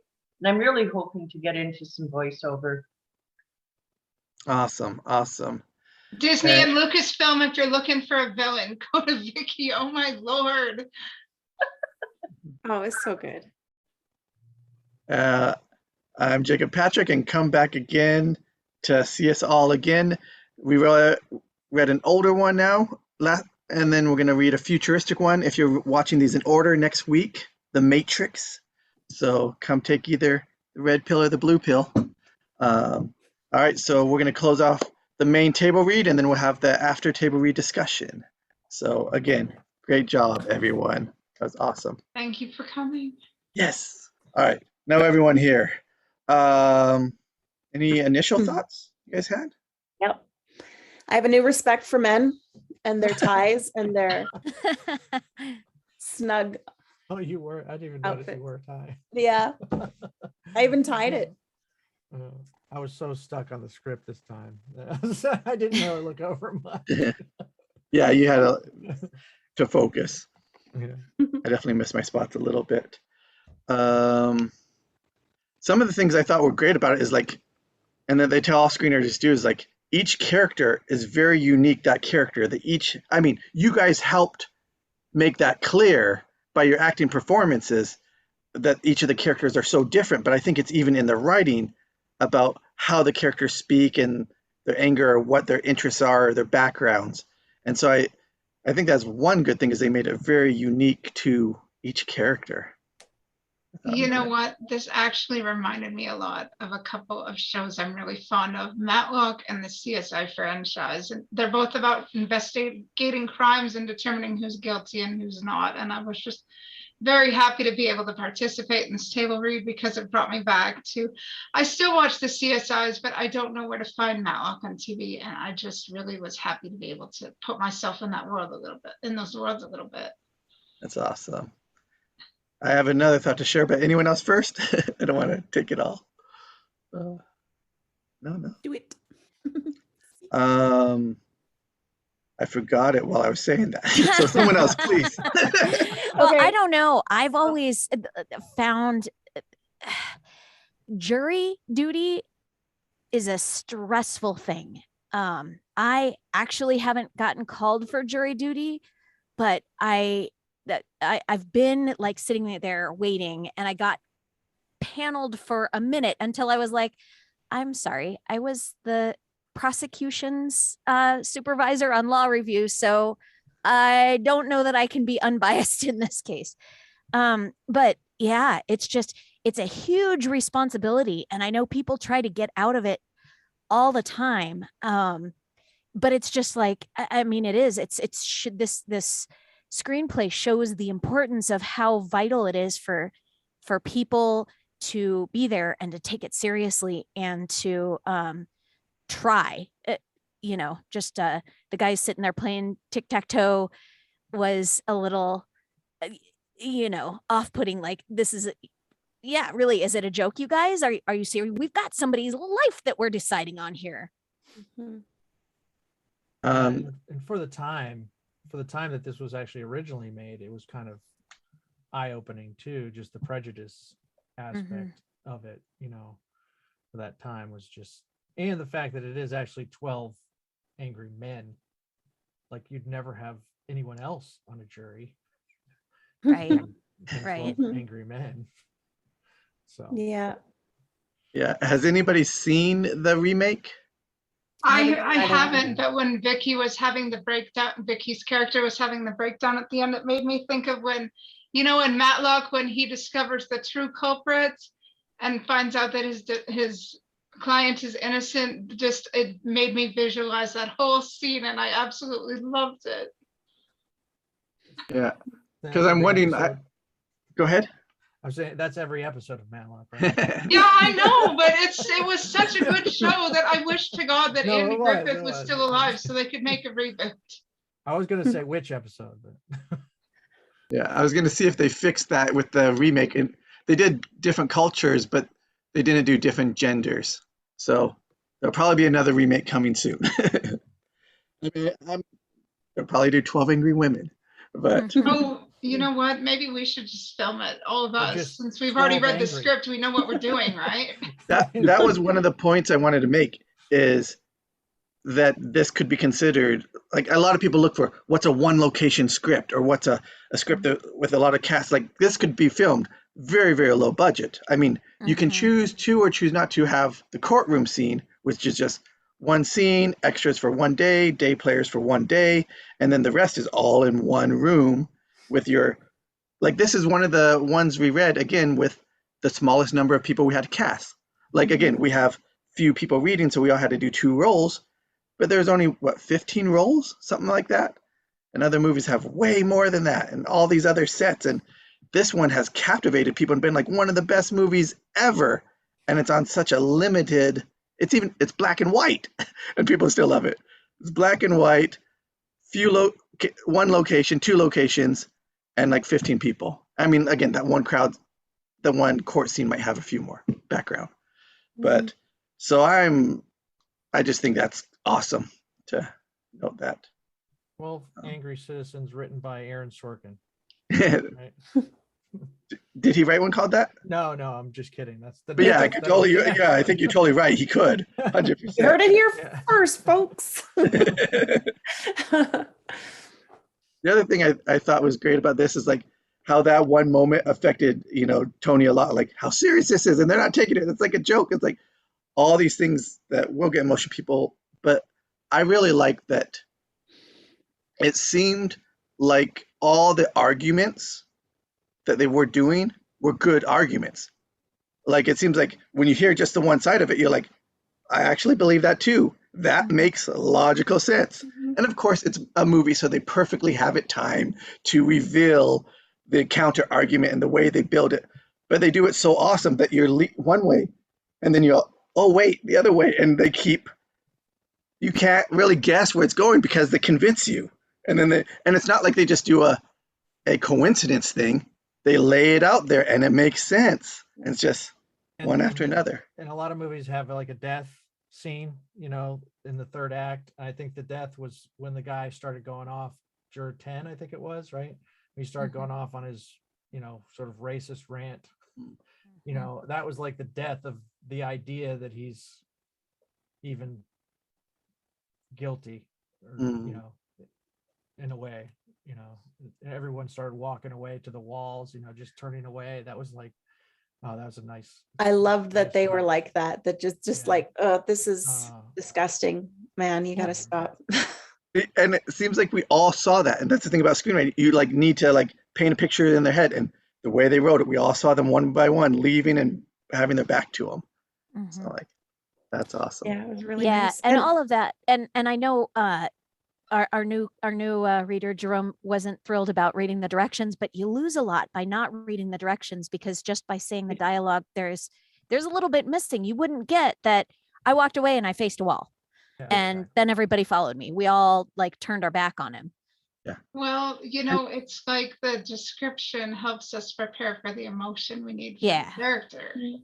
And he's right on some of this was, the description was mixed, where I'm reading, I'm like, you almost feel like this was written after they filmed it, because the camera moves and what they're doing is so specific. Some of it was completely unnecessary, but that scene, we needed to be able to see that we all turned our backs on him. Otherwise he's just ranting, and you don't understand why he's ranting. And you don't know what they think. Oh, sorry. I think Jerome was a lovely addition, and I think he was just nervous. I remember being nervous the first time I came here. I think he was a lovely addition, and I think we should give him a little hand. Absolutely. He was lovely. Yeah, Jerome was great. His acting was amazing. It was very strong, very powerful, very deep, melodic voice. Well done. Absolutely. Yeah, no, I agree with what you're saying there about the screen direction. The action is so important. I mean, a lot of times in movies, that's the only time you get any idea of what's going on.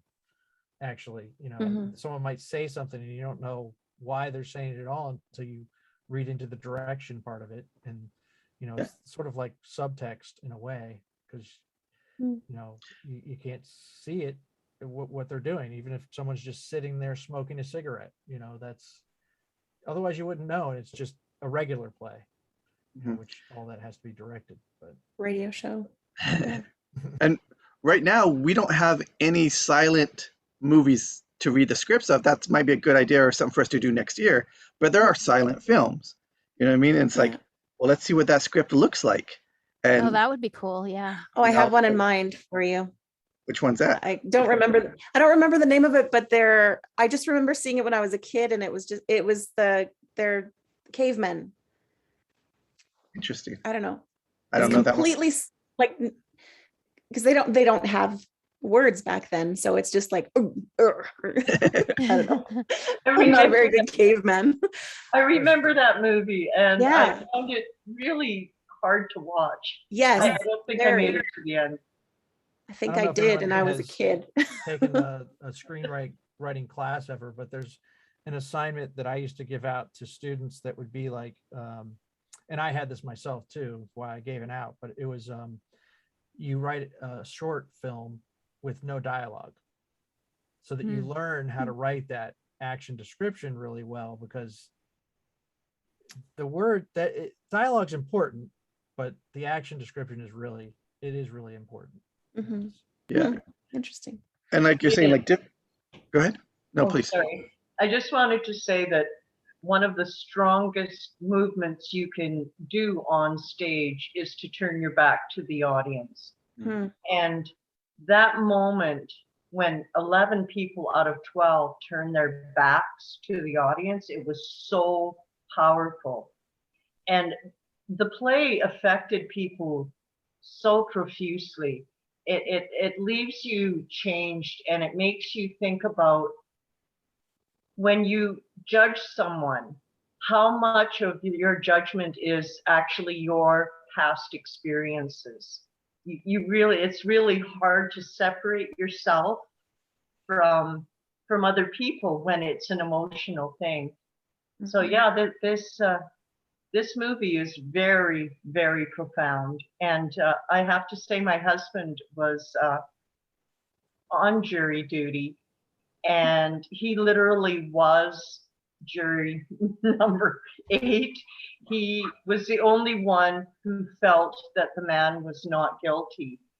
And 11 other people right off the top said, no, he's guilty. And he made them, it ended up being 2 days. They had to be put in a hotel because my husband wouldn't let it go until he showed them that this has been orchestrated and they're trying to put him away and we need to stop it. Wow. And he convinced them. 12 people said not guilty in the end. Wow. No, Wow. hey, that's awesome. That is- That's very cool. Round of Real applause life for your example. husband. Yeah. Yeah, he loved this play very much. I bet. Close to his heart. Autobiography, if you like pre. Wow, that's awesome. And your note about the turning the back on stage, like it was interesting in here. It did say for the rest of the play. One part they accidentally slipped that in there. I was like, interesting. Oh. Whoever wrote that. Oh, and I wanted to share one more thing. When we did the stage production, at the end, they had number 3 put his jacket on and leave by himself. We decided, and it was the director, that jury member number 8 puts the coat onto number 3 and they walked out together. So it changed the end and it actually made it more powerful. Yeah, Yeah. that sounds like a great ending. Yeah. And it's awesome. It shows again how a director can change it from what's written on the script and how that can elevate it. Everyone has their role in there. Yeah. One piece of action that changes, right? Mm-hmm. Changes it. Very important. Absolutely. All right. Vicki, I loved watching you at that, especially at the very end. Like everyone was great, but in particular, Vicki, like holy wow. Oh, thank you. Yeah. And I have to say, doing this every week, I get a little bit happier. Aw. Being a That's part awesome. of this is so wonderful, and I love you all. Oh, Well, we love I'll- listening to you, Vicki. You've got Yeah. some amazing characters. You're very good. yeah, this is great. No, but as you guys are always saying, or we'll say, like everybody, like the nuance of, I love being able to work with you guys, read with you guys every week, and hear again. We see the differences in the range, and what people can do. Like even Don, like the different character you pulled out today was cool, and Heatherly, like your 2 different characters and their differences. It's like everybody. It's like it was awesome, and of course you too, Toni. Just kidding, and Angelina.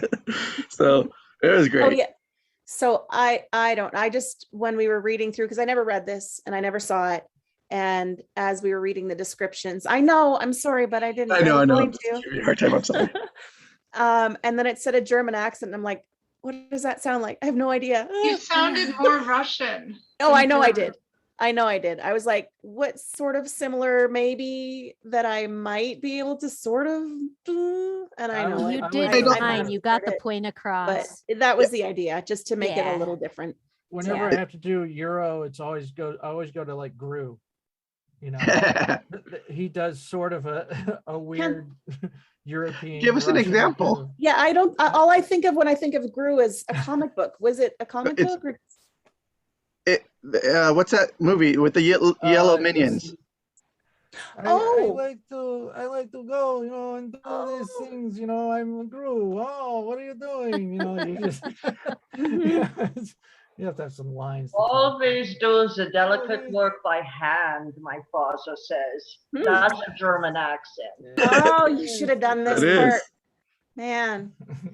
And you know what? I've actually done the Russian accent well before, but I could not pick it up at this time. Anyways, that doesn't matter. But Well, you did way better than I would have. I don't think I would even try an accent, and that role required an accent. I could not remember and, yeah. how I used to do it, but that's okay. So So that was Everyone good. did very well. I liked your hat switching too. And then it got in the way sometimes. No, I ran out of time, so I had the wrong hat on for the wrong character, but just had to go with it. So, Now but you thank get why my this from last time, I was like, Yeah. I tried. yeah, you just gotta throw it on Yeah. upside down. Again, Stuff I don't on. blame you for not seeing it. Like, I mean, it's an older movie, unless I don't even know how I saw it or when I saw it or came across it. I'm glad that I did, but if no one ever shown it to you, you never heard of it, like there's no fault. You know what I mean? Hmm. So But boy, it is powerful. So was it powerful just reading it? Yeah, I think so. I saw it Absolutely. first, again, a while ago, and I had that impact from it. And so it came across powerful on the Oh, yeah. page too. Yes. Cool. And I- with these great performances. Go I ahead. liked that I was arguing against myself. I know. Partially because like it's kind of gross playing racism. But Yeah. you know, so to be able to show the other side too at the same time and be the same person is like, this is cool. Yeah. You hear it and you're like shaking your head. So you feel for the actor that's reading it that has to say, because they're like, this isn't me at all, but I'm acting this role. Yeah, you have to. And to give it yeah, I don't know, to give it, I can't think of what I'm saying. It's just, I think it's important to give it all, even if it does feel wrong, because it shows how wrong it is. If you just lightly play something like that, you might be like, oh, well, I don't know, it wasn't that bad. But if You you know show what? how disgusting it is. You know what? You bring up a point. Back when I played Mother Chow, I was like, really? You're casting me as an Asian? I lady know. when I'm not Asian. And I'm like, okay. We had a lady. If I have to be an Asian lady, I'm going to be an Asian lady. Because if I don't give the role the respect it is, well, then I'm not being respectful to. Yeah. Well, I did my best with it, and I hope nobody was insulted by it. I wanted to respect the culture behind the role, and I hope I did. Yeah. And, I'm very grateful for the diversity in roles I get, because, I'm practicing for a play right now. And whenever I do get jobs, few and far between, or whenever I get to audition for jobs, like the different reading helps me with my diction when I'm trying to rehearse for voice or whatever roles. And I am looking for work, by the way. So, yeah. And Awesome. so just being able to read the scripts helps me with practice my pronunciation and everything like that. So. Thank you for that heartfelt and very caring, like the care you take with it and how much it means to you. Yeah. So that's awesome. But I do want to say to anybody watching this at any time, we want more diversity in this group. So if you are more diverse than us and you want to read and you want to act in this, please reach out to us. Okay, tablereadtuesdays@gmail.com.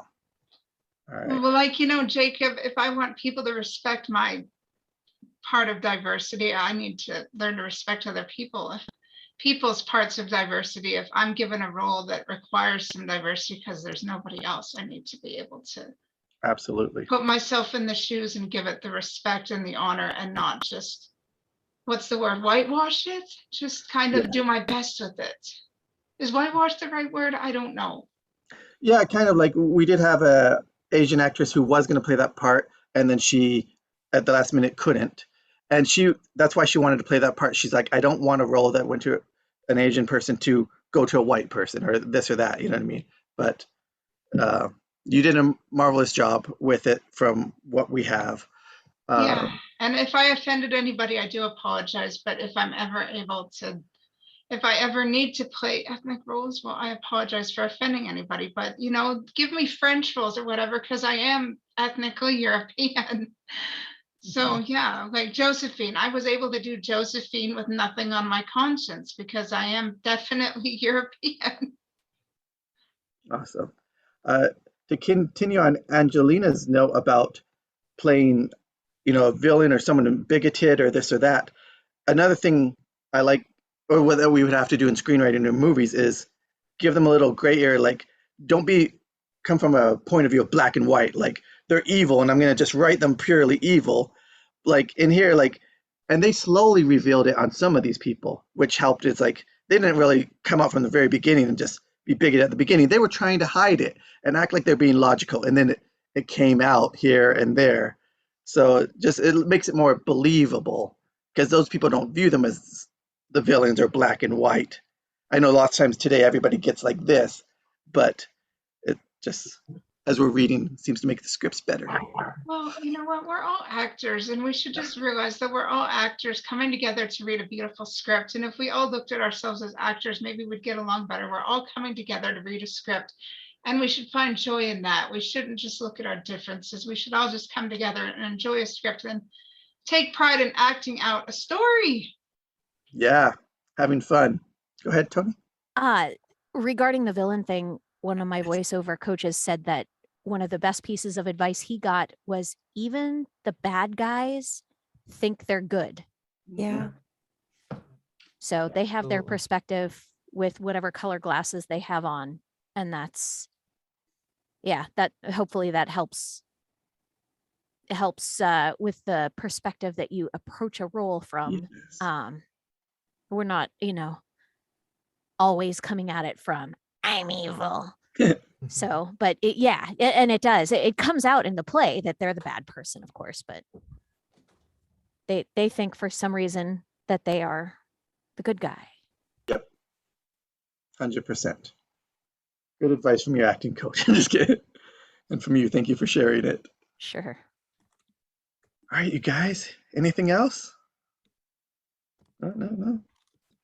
About the Matrix. Yeah. One of my favorite. Yeah. Yep. Do you have submissions for that already? I don't think we put out the submission form yet. But I'll participate. And so no, I'll put that out tonight. Yeah.